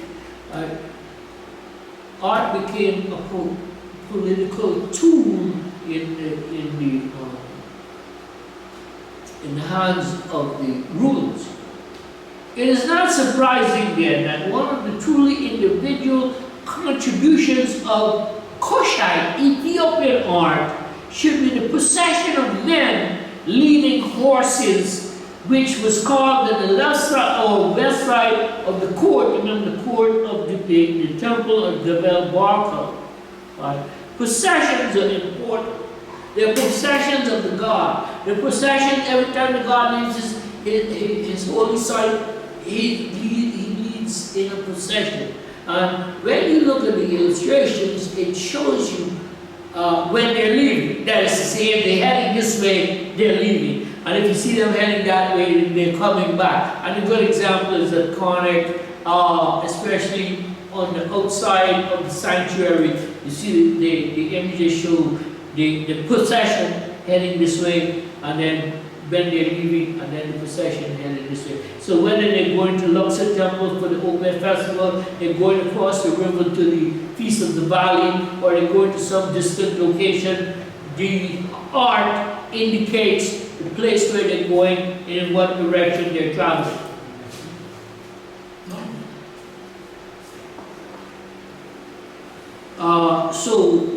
Art should be seen in the procession of men leading the horses, which called, I said, okay. So the procession of horses evidently followed a group of princes making obeisance as on the stela. Remember now, don't forget when I mentioned the Page Park discovery that was dated at 107,000 years old, found in the New York Times, that was found in South Africa. So these African artists were innovating art techniques undiscovered by Western critics at a time when the world was still asleep.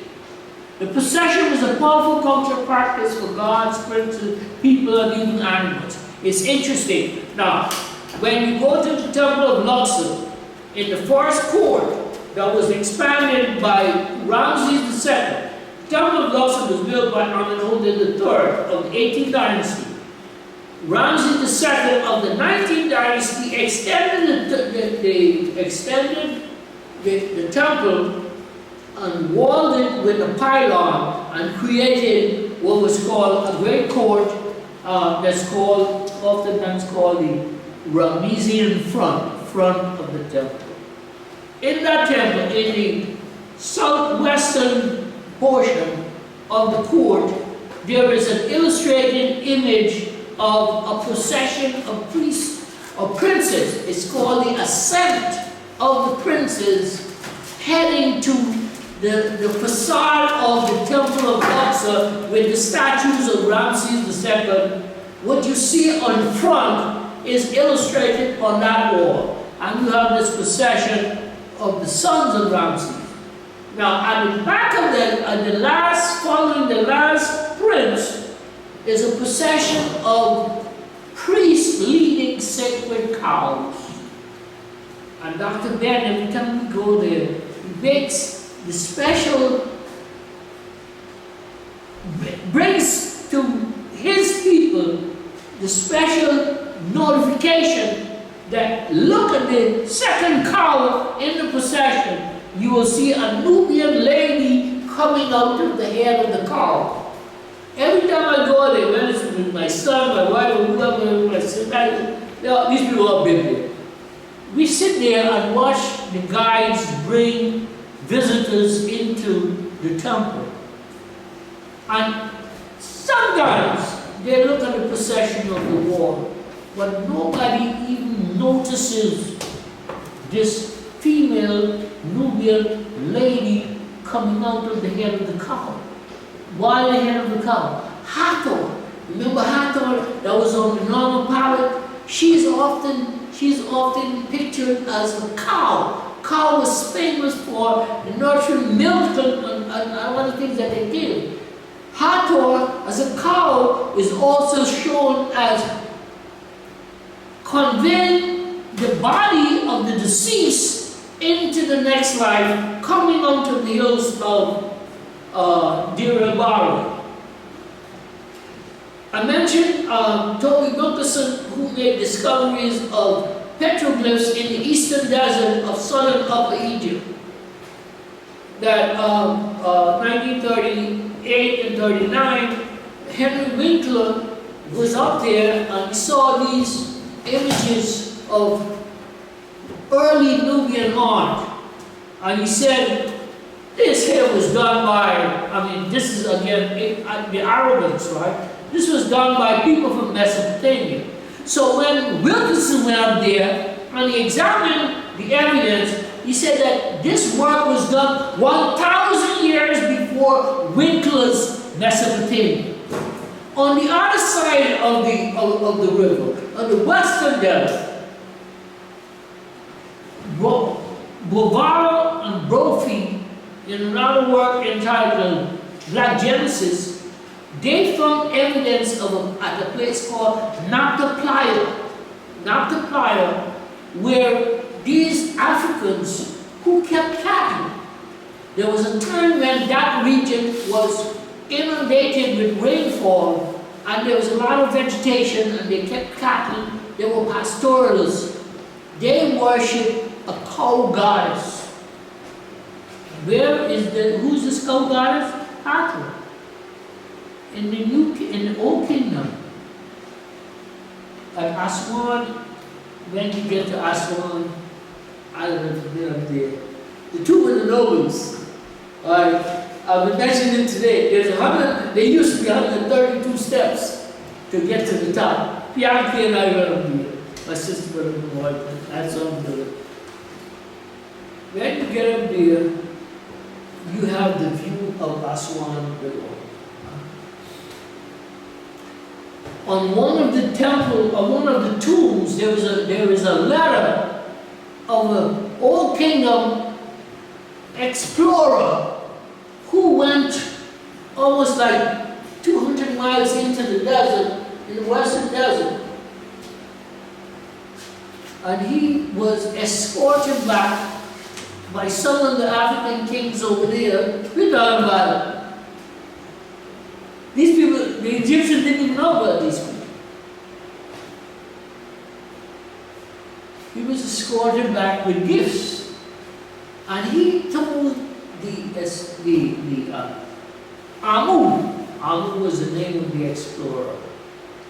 Our goddess, Hathor, sends good greetings to your king. Now, the Ethiopians don't know about it. The Egyptians didn't know about these people in the desert. All right? And this is interesting. But we see Hathor on Nama's palette at 3,200. We don't know anything where she came from. We don't know anything about Nama's history. Okay? What we know is that Nama became a great conqueror. It's like if Columbus arrived in the New World, and then there was nothing about where he came from. He just appeared out of the sea like if it was magic. So the goddess Hathor, that's on Nama's palette, is in the Ramesian front. Boys say she's Nubian. She was worshipped by these people in the western desert. She has a temple at Dendera. She's shown as a female, or she's shown with the ears of a cow. Sometimes she has a horn with a sun disk. This is the history that we don't know about, or they don't know about, or our people don't know about, they should know about, and when it's presented in a false manner that we don't have any understanding of what's going on. That's why we got to do our research. Let me get to some of the falsity. I mentioned the fact that north, south, east, and west, it shouldn't be north, south, east, and west, it should be south, north, east, and west. Because in the ancient times, orientation was by river. River was the highway. So the river flowed from south to north. So the first cardinal point would have been south to north. As the Europeans ascended the Nile, they ascended the Nile from north to south. And north to south designation is presented to us, so we accept north-south. The king, the normal parlor chose the king on one side wearing the white crown, and the other side wearing the red crown. So the red crown represented the north, the white crown represented the south. Again, the way in which the Europeans ascended the river, we are told that the king wore a red and white crown. No, he wore a white crown resting on the red crown, because the south was often, there was equality throughout the country, irrespective of where the capital lay. But the south always had predominance over the north. So the king was king of Upper and Lower Egypt. So how could he be king of Upper and Lower Egypt and wear a red and white crown? Which would mean, red and white crown would mean that he was king of Lower and Upper Egypt. That's not his title. His title is king of Upper and Lower Egypt. Okay? So, again, the cataract. The first cataract is an Aswan. No! Can you imagine that the Nile God setting out on the Nile River from the headwaters of the Nile, and when he reaches the first cataract, he said, I'm going to name you the sixth cataract, and the fifth cataract, fourth cataract, third cataract, second cataract, and then gets to Aswan, which is Egypt's southern border. He said, I will name you the first cataract. No, it is how the European ascended the Nile, and then as he encountered the cataract, which is really the sixth cataract, he said, you're the first cataract. And he encountered the fifth cataract, he said, you're the second cataract. So again, everything is turned around, and we have to unravel the falsity that has been presented. That is why Dr. James said that we must develop intellectual autonomy, which teaches us to be able to examine data in its total manifestation and come up with the right conclusions, because our job is to search for truth.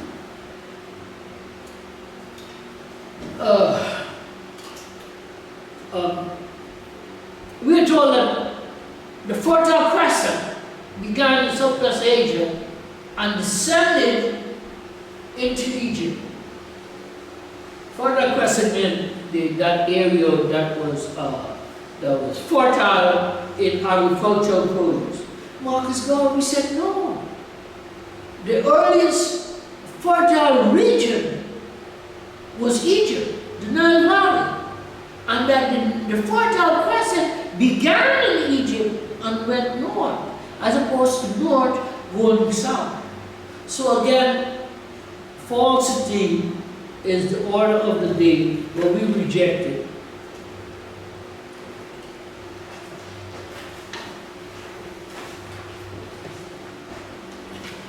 Let me get to the Shabaka stone. So I mentioned that Kasha ruled, invaded Egypt, then his son Pianke, then Shabaka, the Shepteku, and Tanyati. The Shabaka stone, okay, here's what I wanted to get. It's called the Memphite theology, or the theology of the Memphite priests, the philosophy of a Memphite priest.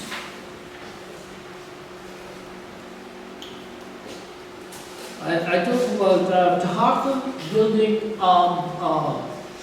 extensively, especially at Karnak Temple.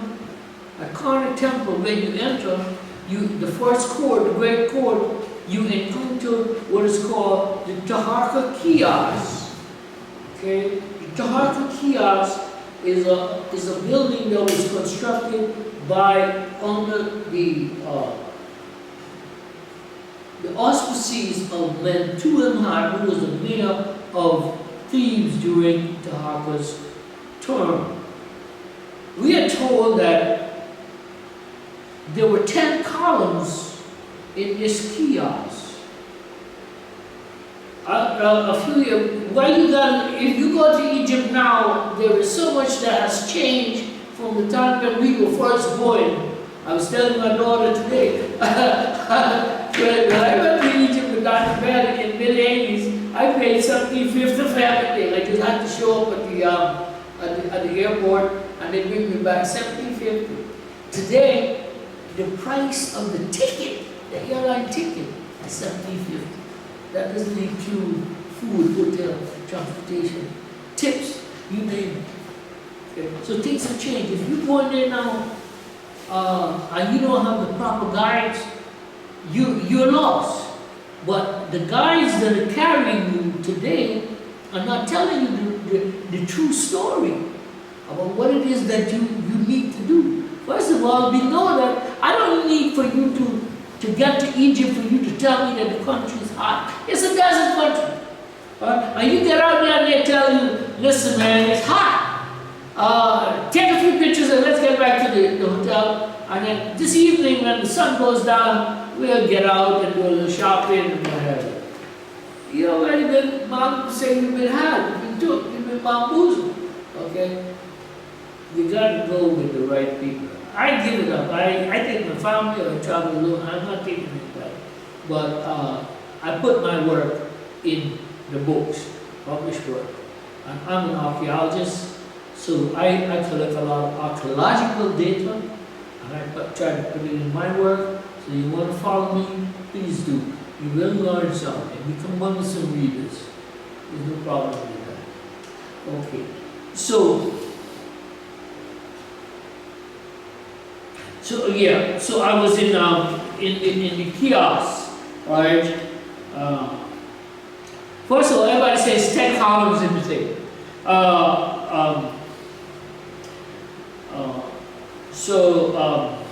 Mariette said no, it was 16. Most people will concede 10 but probably 12. No, 14, maybe 16. Okay, so when I was there, and what I was trying to get to, so much going on, is that I took a picture of the plan of the kiosk, and it showed 2 sets of columns, a row of 3 columns, and two rows of 2 and 3. All right, so for a total of 10.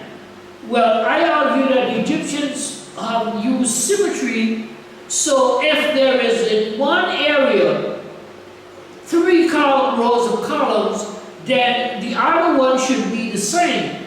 Keep in mind that this entrance into the temple is the first thing that invading conquerors see. First thing they do is they attack the temple of your God. So that temple is in the way of the destruction of the temple of, in this case, Karnak, and therefore the evidence that we're looking for, we're not going to find it today unless you're seriously cerebral in terms of examining and going beyond, outside of the box, to imagine or evaluate the evidence as it should be.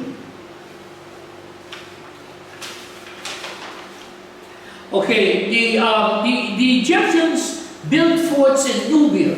So the architecture, Egyptian architecture is of 4 types. So you have religious architecture, you have mortuary or tomb architecture, you have domestic architecture, and you have military architecture. And military architecture, some of the oldest military architecture was from Abydos forts which go back to the beginning of Egyptian civilization, 3100 BC. But because the Egyptians had been interested in Ethiopian lands, and they found that people there, they wanted to trade, but there were some rebels who didn't like the activity, so they built forts on both sides of the river.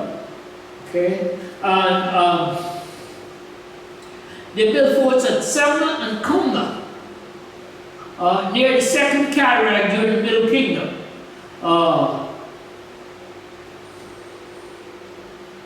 The forts were 30 feet thick, 40 feet high, and they were mainly made of mud brick.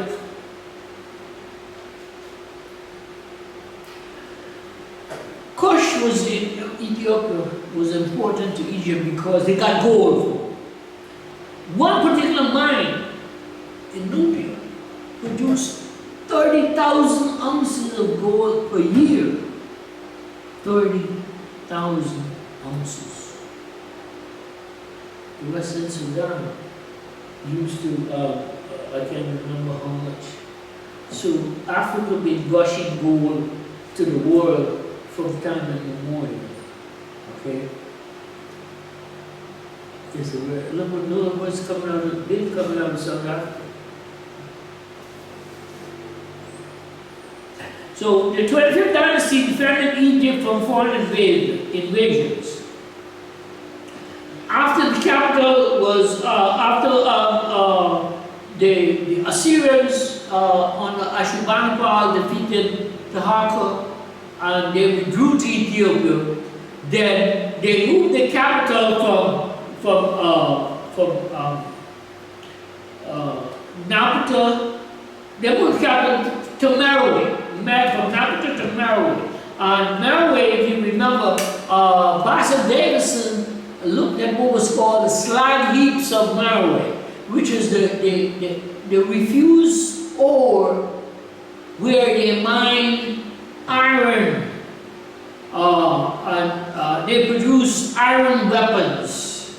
How they were able to do this? Because one, they had the ore, and they had trees in the neighborhood that helped them build furnaces and create a level of heat at 1400 degrees centigrade, and so they were able to transform iron into steel. Steel weapons were able to defeat people who had bronze or copper weapons that they defended themselves with. Meroitic offering tables have Egyptian inscriptions around the sides. The Egyptian kings on their forehead had a single Urias. Hold up, let me. A single Urias. Got it.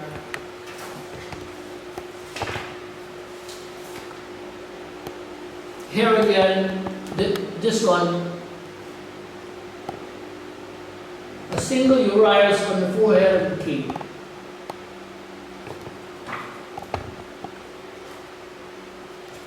Again. Hold up.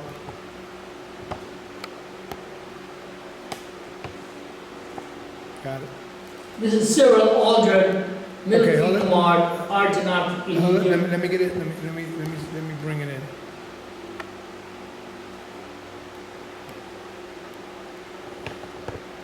I got you. This is World's Great Men of Color by J. Rogers. It's in 2 volumes. You know, you had volume 1 and 2. You had Sex and Race in 3 volumes and several other books.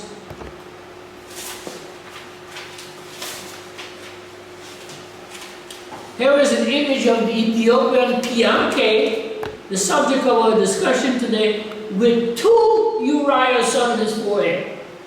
Okay? So whereas when in the earliest time the Egyptians dominated Ethiopia, by the time that the Ethiopians dominate Egypt, the cultural transformation took place where they become more and more, where previously these Africans were Egyptians because Egyptian culture permeated their country. So when they became rulers, they reverted back to African cultural norms. Okay? So this is one of those areas.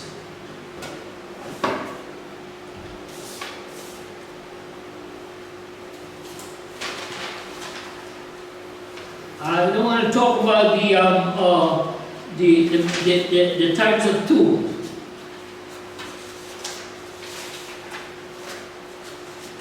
So Taharqa, he undertook building monuments of Thebes, the best known of which has been the single column which remains in the court in his kiosk. The others have been, to some extent, degraded.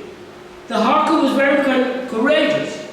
He went into Egypt with Shabaka, and at 21 years old, he was put in charge of Egyptian and Ethiopian armies in challenge to the Assyrians. After setbacks, he retired into Ethiopia, but returned after the departure of Esarhaddon. Then he was defeated again, and then he went back to his country and stayed there. Let's talk about the Shabaka story. Fine. Thank you. Let's deal with Ptah at Memphis, as indicated in the Shabaka stone called Memphite theology. First, Dr. Theophilo Benga argued divine forces, he had said that divine forces stepped out of a parallel universe into this universe and found uncreated matter, water, and set about making creation. So, divine forces stepped out of a parallel universe into this universe, found uncreated matter in the form of what he called Nun, N-U-N, and then began the creative cosmological process of creating minerals, plants, animals, and human kingdoms. Then they added extra muscle of divine essence, creating 5 kingdoms. So the 5 kingdoms, people generally talk about 4 kingdoms. 5 kingdoms, mineral, plant, animal, human, and divine. We must understand that Ptah did not come to destroy previous religious worship or beliefs. Right? There were at his time, there were 5 centers of religious worship fomented by creative divinities. So we have Ra at Heliopolis, Ptah at Memphis, Thoth at Hermopolis, Amun at Karnak, and Khnum at Elephanta. Dr. Carruthers told us that these were not competing entities. Even though they are manifestations of different centers, they were one God, seen from different perspectives, or he called it different lens.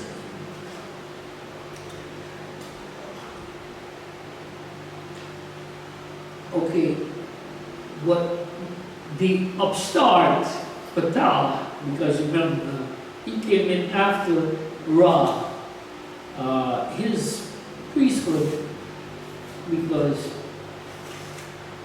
when Nama established his capital in Memphis, he built a temple and instituted Ptah worship, and Ptah is the subject of the Memphite theology, the Shabaka story. So Ptah did not come to abolish the work of Ra or any other prior divinity. What Ptah wanted to show is simply that he was king of the creator gods. He recognized everybody, but just make sure that the top door.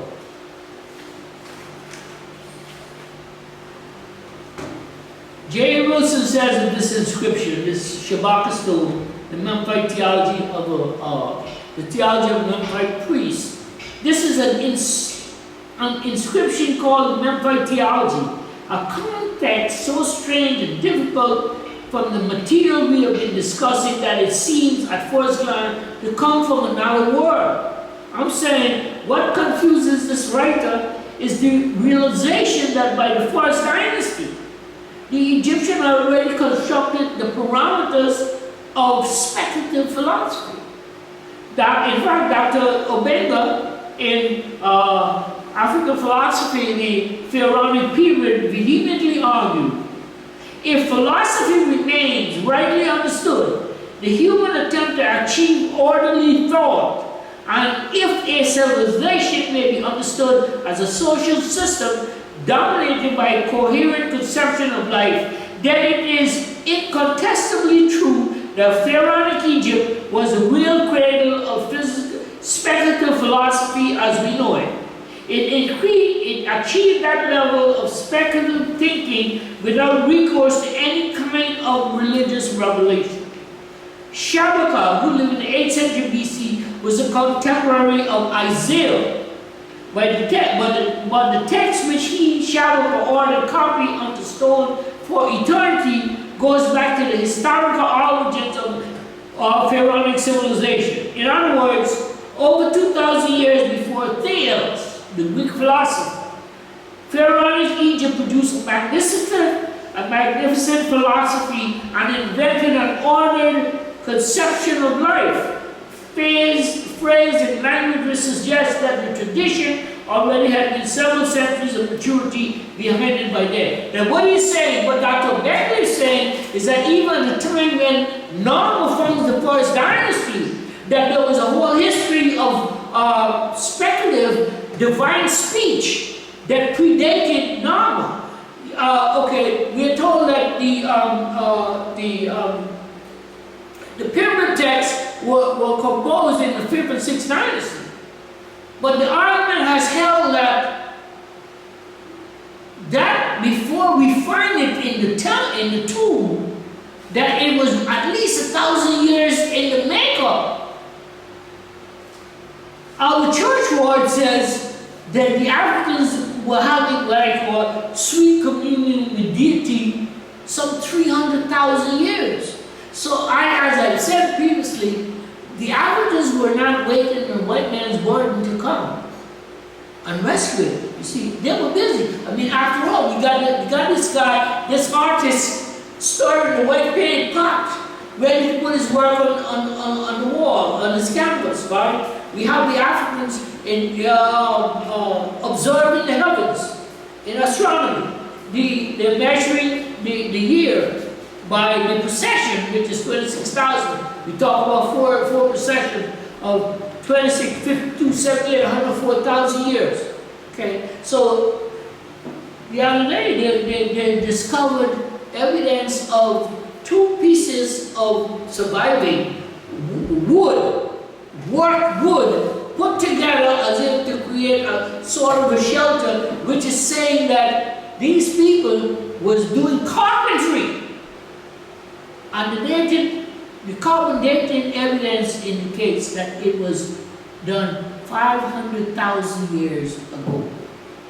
Okay, so evidence elsewhere I got where different sites people were actively living and doing things, whether it is the coal from fires that they had burnt, whether for cooking or for other types of activities that they perform. We have evidence that the entire African continent was ablaze in creative industry and cultural expression.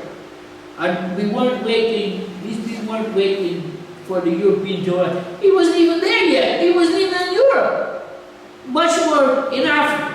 So when the evidence, and the thing is that, okay, around the end of 1900 or thereabouts, the French Egyptologists, judges, he said that early Egyptologists made mistakes. He admitted it. Foucault, Georges Foucault, right? Dr. James said those mistakes were purposeful. Now, much evidence has been unearthed to show that there were mistakes indeed, but those mistakes were not corrected in the book. Okay? They're still there. I mean, if you go back to, let's say, 1900, 1910, 1920, most books on Western civilization begin with Greece and Rome. Greece and Rome, the foundation of Western thought, Western civilization. Today, most books on Western civilization begin with Egypt. So they have co-opted evidence of African cultural history that we have, earlier today I was speaking with a brother and he said that we needed to stand up for things because like the Netflix scenario that we just finished protesting against, if we don't say something, then it will be accepted as fact and therefore our history will be subsumed. So we've got to get up there and we have to produce so that the young people, I may be gone. Dr. Farrell says, nobody gets out of this life for life. My time will come. But in the meantime, from now until then, I was in Brother Brown's son's room where every time I go to Georgia, he wants me to stay over. There was my buddy when we were back in Vietnam. And he had a sign on the wall, his son. He said, everything comes to those who wait. Provided, however, you're working like hell, why are you waiting? So my job until I'm waiting, I'm working as hard as I can to produce evidence so that our people will have history and know their connection to ancient Africa. Dr. Diop said that we must create a body of knowledge that our young people can go from as a point of departure in the many encounters that they have to deal with. Okay, so the general said we're dealing with a document that seems to come from another world, right? The gods separated the earth from the sky, giving birth to air and moisture, even Kadum, using Nile mud, made man with his father's wheel, were prevailing views at the time. So that when Narma introduces Ptah and his great ideas about becoming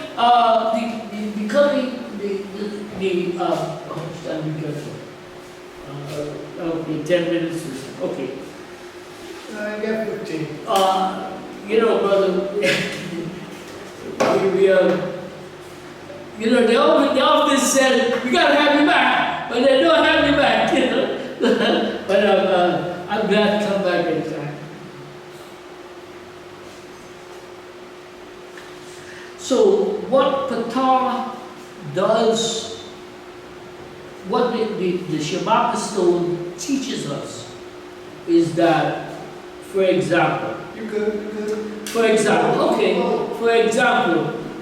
Ra, when he created his first pair of children, he masturbated. He got fluid from his body.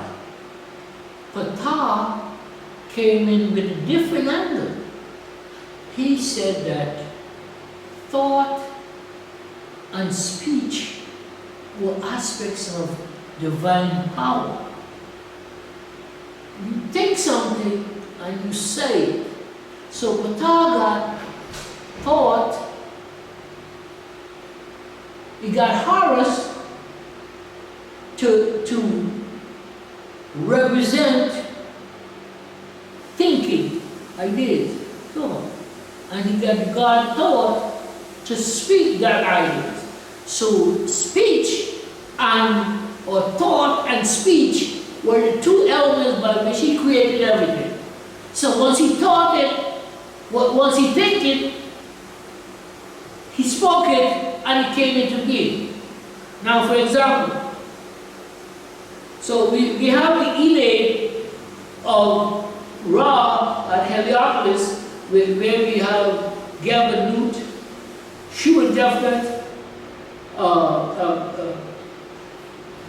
Osiris, Isis, Set, Nephthys.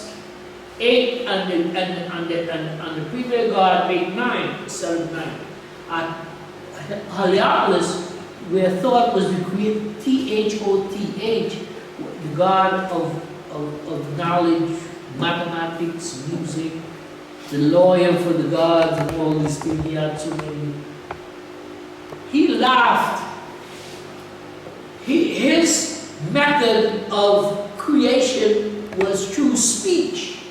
Right? So he laughed 8 times.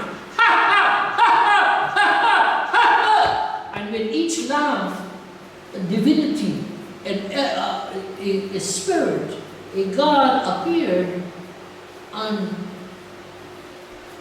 that 8 with himself created the Ennead of Hermopolis.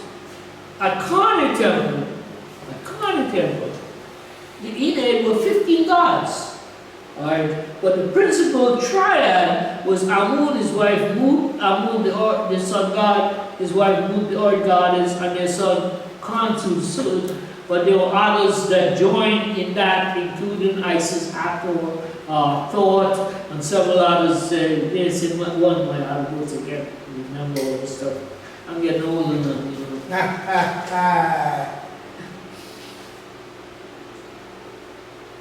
So, and this is important here now, right?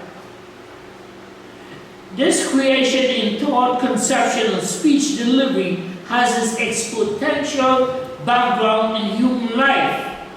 The authority of a ruler to create by command. This is what God taught it. He commanded. He taught it. He got Horus to think it. And he got taught to speak it, and it came into being. But only the use of physical terms such as heart for thought and tongue for speech commanded the Memphite theology. Here, as Professor Breasted pointed out, remember Breasted, the great American Egyptologist, we come to the close background of the logos doctrine of the New Testament. In the beginning was the Word, and the Word was with God, and the Word was... So this is 2,000 years before we get to the Old Testament. So Ptah had the Word, and he created by word and voice. This was more than 1,000 years before what Dr. Ben Johanan and the African origins of major Western religion argue. Thus, the Memphite text takes off from the creation stories which Atum coming into being out of noon, the primeval waters, and Atum bringing his Ennead of gods into existence. The Memphite text author was aware that these were prevailing concepts in Egypt. Breasted said that this guy that was writing the stuff didn't know what he was doing. He didn't understand what it is, but he did it accurately. Just like remember the Egyptian, the Nubian officer who found the Shabaka stone. They said, well, he didn't know it, but he copied everything that was there, and he handed it to all of the experts in Europe, and they were fascinated. That's why we had about, I can't remember how many, more than a dozen of them that commented on the document. So, you know, the African scholar has to be perspicuous in terms of presentation of the information. Otherwise, they're going to say, well, you know, you should have a comma on page 76. But like this guy came to my at the festival, I was talking something about the cartouches. I had 2 dozen books on the table. He didn't see none of that. He was more concerned that I used the word cartouche rather than chenou. Okay? He's an African guy. You know, I mean, Latin American, our people. And our people can be the most severe critics as you probably will, right? So the arrogance, he was saying, Breasted said that the guy didn't know what he was doing. The arrogance of James Breasted, that the Ethiopian who was transcribing the stone did not understand the content of the book he was now committing to stone. Now, thought and speech are ancient attributes of power in Egypt, personified as deities in our earliest literature. They appear normally in a pair of related attributes of the sun god, who, which is authoritative utterance. That speech is so effective that it creates sight, perception. Think, speak. You got to be careful what you say, because they have said that their manifestations listening to what you are saying. So if you don't say the right thing, you'll be held accountable at a later time. That cognitive perception of a situation, an object of an idea. See, who and seer were attributes that carried governing authority. In the pyramid text, the ruling god leaves his shrine and surrenders his offering to the deceased king, because the latter, the deceased king, has captured H-U, and control of seer, S-I-A. In our Memphis text, these two attributes of power, who and seer, are taken in maternal terms. The heart is the organ which conceives thought. You see, they were thinking that the heart is the center of all thought. And today we know that it's the brain. Of course, if you read George G.M. James' Stolen Legacy, he deals with the aspects of the human personality, and most important, the name, because if something doesn't have a name, it doesn't exist. So, the heart is the organ which conceives thought, and the tongue is the organ which creates and conceives true thought as a phenomenal actuality. All this is credited to the activity of the Memphite god, Ptah, who is himself thought and speech in every heart and in every tongue, and thus has the first creative principle, just as it remains now. In equating Ptah with Nun, the primeval waters out of which came Atum, the normally accepted creator god. This in itself makes Ptah antecedent to the sun god. And the priority occurred in recognizing Ptah as greater than Atum or Ra. That is, Ptah created Ra, Atum. And we often say that the sun god is the first creative principle, but he was created. And some argue that he was created, Ptah created Ra out of Nun, which is the watery mass that was uncreated matter. That is, Ptah created the creator god Atum. I should add that though Ra Atum worship was centered on Heliopolis, or Anu is the name that the Ethiopians gave to the city that the Bible calls On, and the Greek called Heliopolis. So, Amelin, or a French literary light, he said that the Anu, the black people of the Ethiopian region, sailing down the Nile from the cities of Erment, Esna, and An, or On, or Heliopolis. Those three names relate to that city. This means the early Ra Atum philosophy or theology is Nubian, Ethiopian, and black. J. Wilson, he said that Ptah, the great one, he's the heart and tongue of the innate of gods, who begot the gods. They came into being in the heart, and then came into being on the tongue, something in the form of Atum. That is to say, he thinketh, and then he spoke it, and it came into being. But Ptah's creative power does not stop with the production of the traditional creator God. Great and mighty is Ptah, who has transmitted power to all gods as well as their spirits through this activity of the heart and this activity of the tongue. Again, think and speak. Nor does the creative principle stop with the gods. It has come to pass that the heart and tongue control every member of the body by teaching that he, Ptah, is throughout every body in the form of the heart, and throughout every mouth in the form of the tongue, of all the gods, of all men, of all animals, of all creeping things, and of whatever lives, by Ptah stating as the heart and commanding as the tongue everything that he wishes. So he thinks it, it comes into being. In other words, we have no single miracle of thought, conception, and articulation, but the same principles of creation which were valid in the primeval waters to bring forth a tomb are still valid and operative. Wherever there is thought and command, there Ptah still creates. Further, the text even draws an invidious distinction between the tradition creation by which Atum brought forth Shu and Tefnut, and that creation thereby Ptah spoke and Tefnut came into being. Again,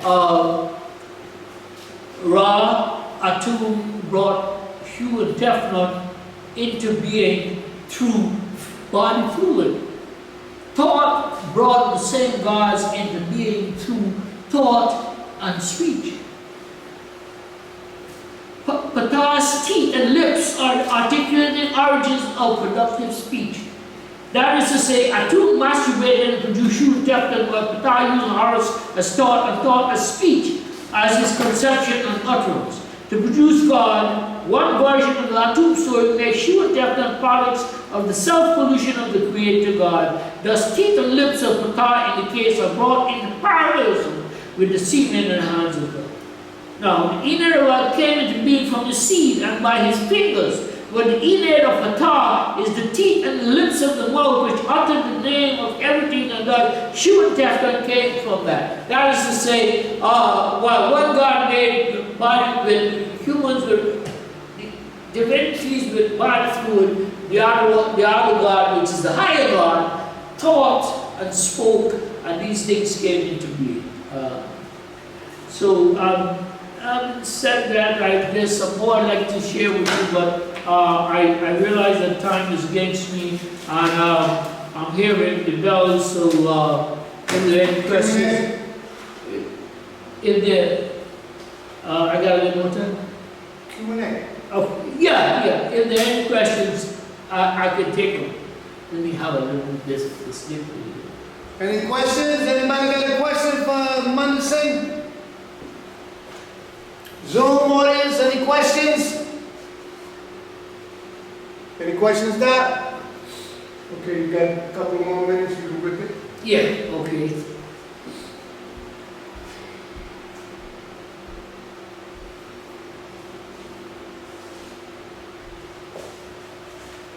So, the text, the Shabaka stone, the Memphite theology, it summarizes the range of this creative power of Ptah as heart and tongue. Thus were the gods born. Thus came into being all the divine order. Thus were made the decisive, directive destinies which supply mankind with food and provision. Thus is made the distinction between right and wrong. Thus is made all arts, craft, and human activities. Thus Ptah made provinces and cities and set the various local gods in their governing places. Finally, thus it was discovered and understood that his Ptah power is greater than that of the other gods. And so Ptah rested after he had made everything as well as the divine order. However, it seems better to say Ptah was satisfied after he had made everything. Thus, right-thinking men have come to the conclusion that Ptah is the most powerful of all the gods. To restate, we must seek to understand, Memphite theology does not come to conquer or annihilate the theology of Hermopolis, but to assimilate and refine it. As such, Wilson argues, we are more interested in the speculative thought as given in this text than any controversy between two important tribes. In another context or concept, Jesus preached loud and laid his foundation. Akhenaten or Amenhotep IV, as he's called, on the other hand, preached violence, vengeance, and destruction, and his ideas perish.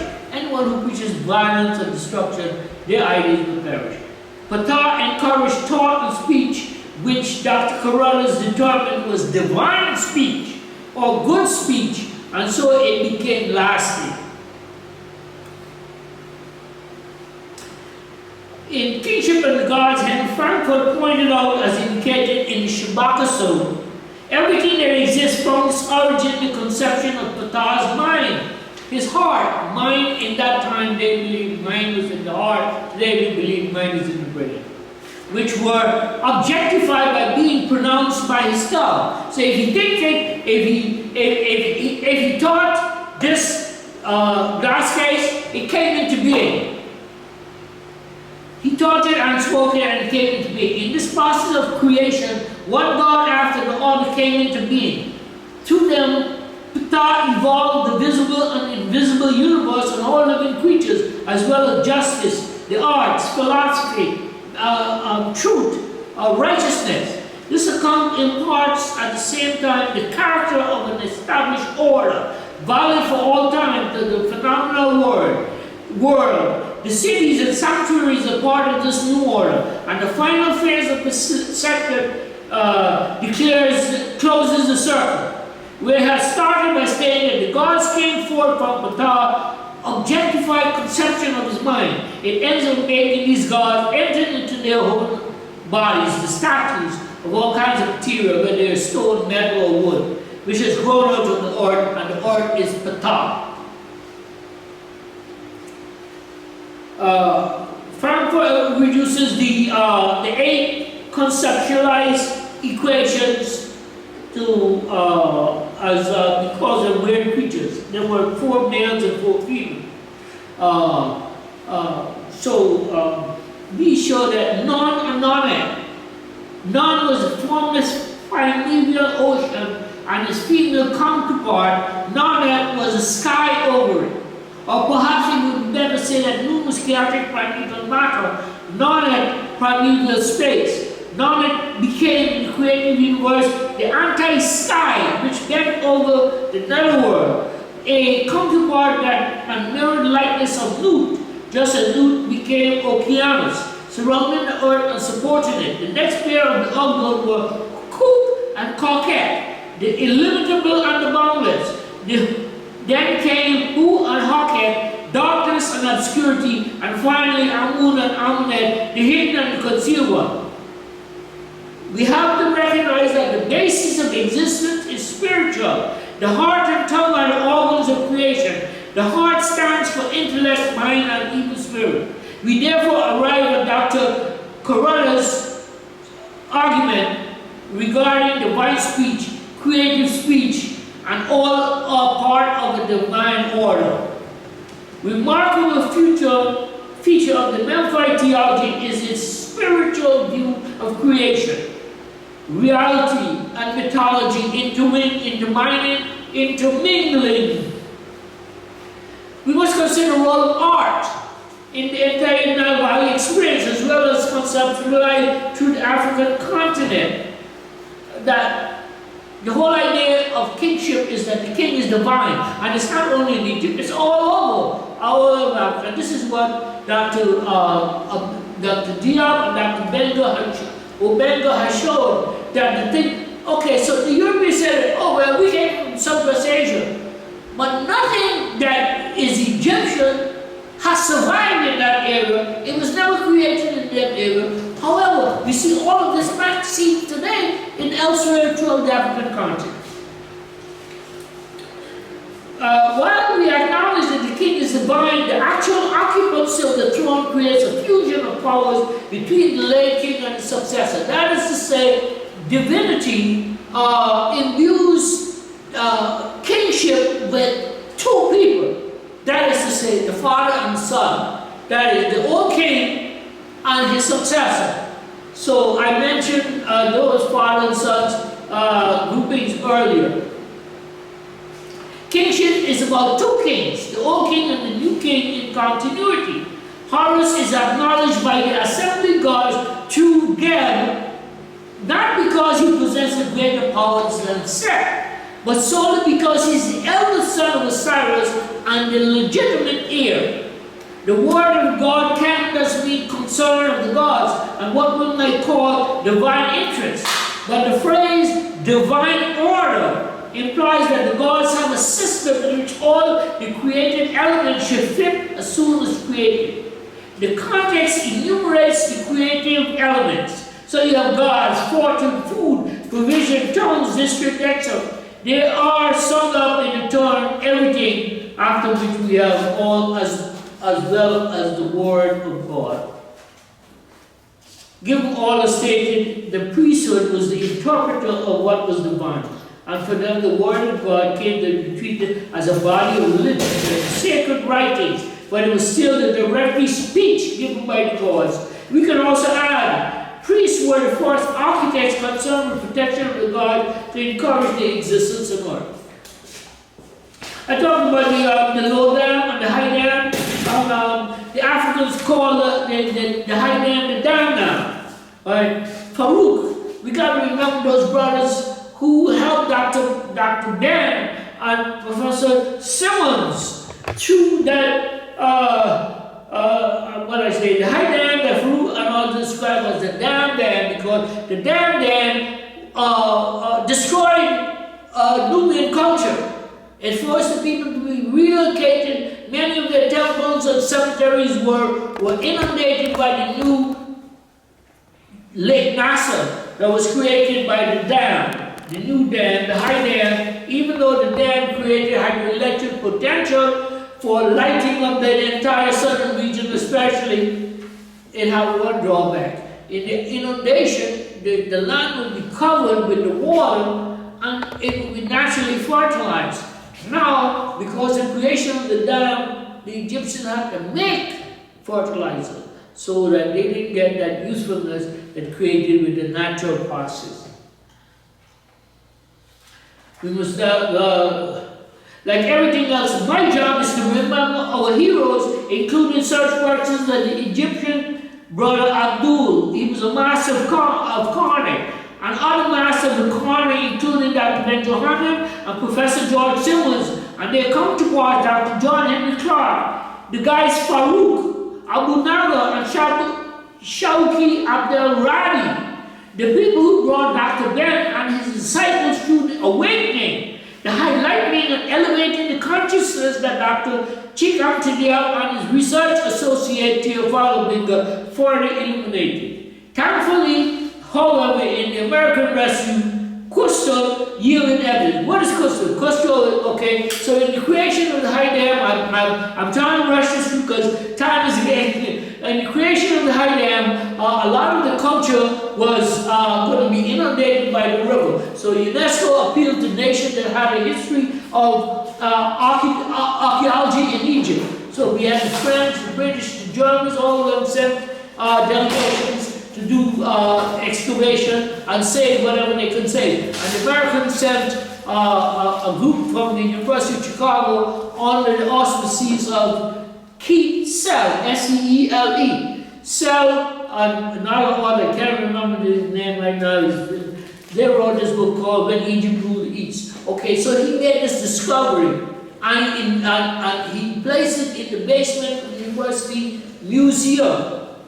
And then there's a young scholar, Bruce Williams, was doing research in the basement, and again, we don't know what's in the basement. Brooklyn, New York, Detroit, Philadelphia, Los Angeles, British, Berlin, you name it. He found evidence of what the New York Times called the earliest monarchy practice in the world was found in Nubia. On March 1, 1978, it was on the front page of the New York Times. What do we have? We find evidence of the earliest form of the pharaoh enthroned wearing the white crown. Remember, it's not red and white, it's white resting on red, indicating white superior to red. Okay?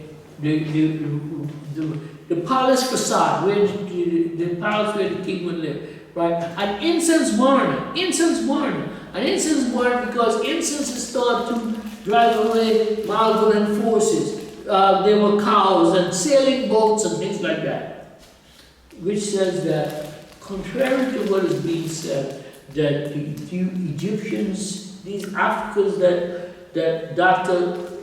Diop I was in Detroit with Dr. Len Jeffries on Friday night. And we were, kicking it. And he said, we have to thank Dr. Diab for, I said, for what? He said, he gave us Egypt. Because what Diab did was to decode everything and made it plain. So the question then is, what are we doing to preserve Egypt so that our children can learn from, be strengthened, to face the challenges that present them on a daily basis? What we do, we teach them intellectual autonomy. That 12-volume reading strategy I tell you about is there. I just need the help that can get it out to them. I know everybody. I tell them, listen, just show an interest and I'm sending you a synopsis. I'm still looking for the mailman to arrive with their letter saying, tell us about your work. It doesn't matter. I'm not about to get rich. That's not what I'm doing. So, ladies and gentlemen, just in closing, I want to say that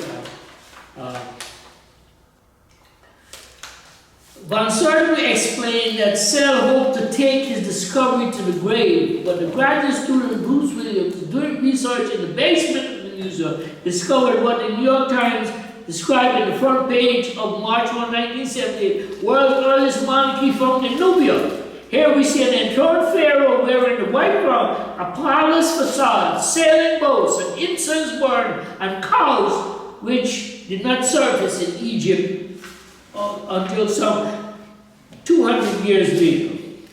All this occurred with significant influence of the Ethiopians in Egypt. So I want to thank you for your attention, thank you for your time. Again, if there are any questions, I'll take them.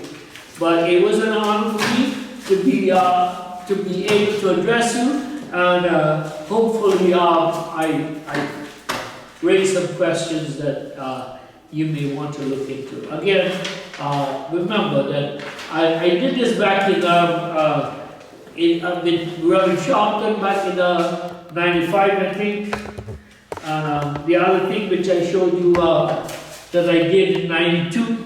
This one was 92, where I wrote the Afrocentric response to the invasion of Somalia, searching for General Adid. So, as Dr. McIntosh had told the people after I'd been on the Nehemiah March bus with him, so Brother Fred was out there.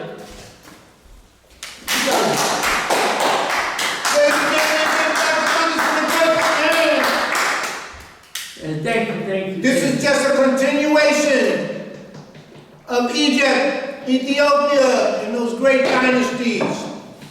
Dr. Monderson will be back. You can view his other lectures on YouTube under B.K. William Mackey Jr.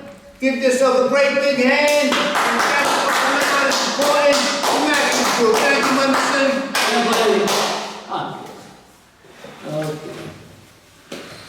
Anybody want to say anything real quick?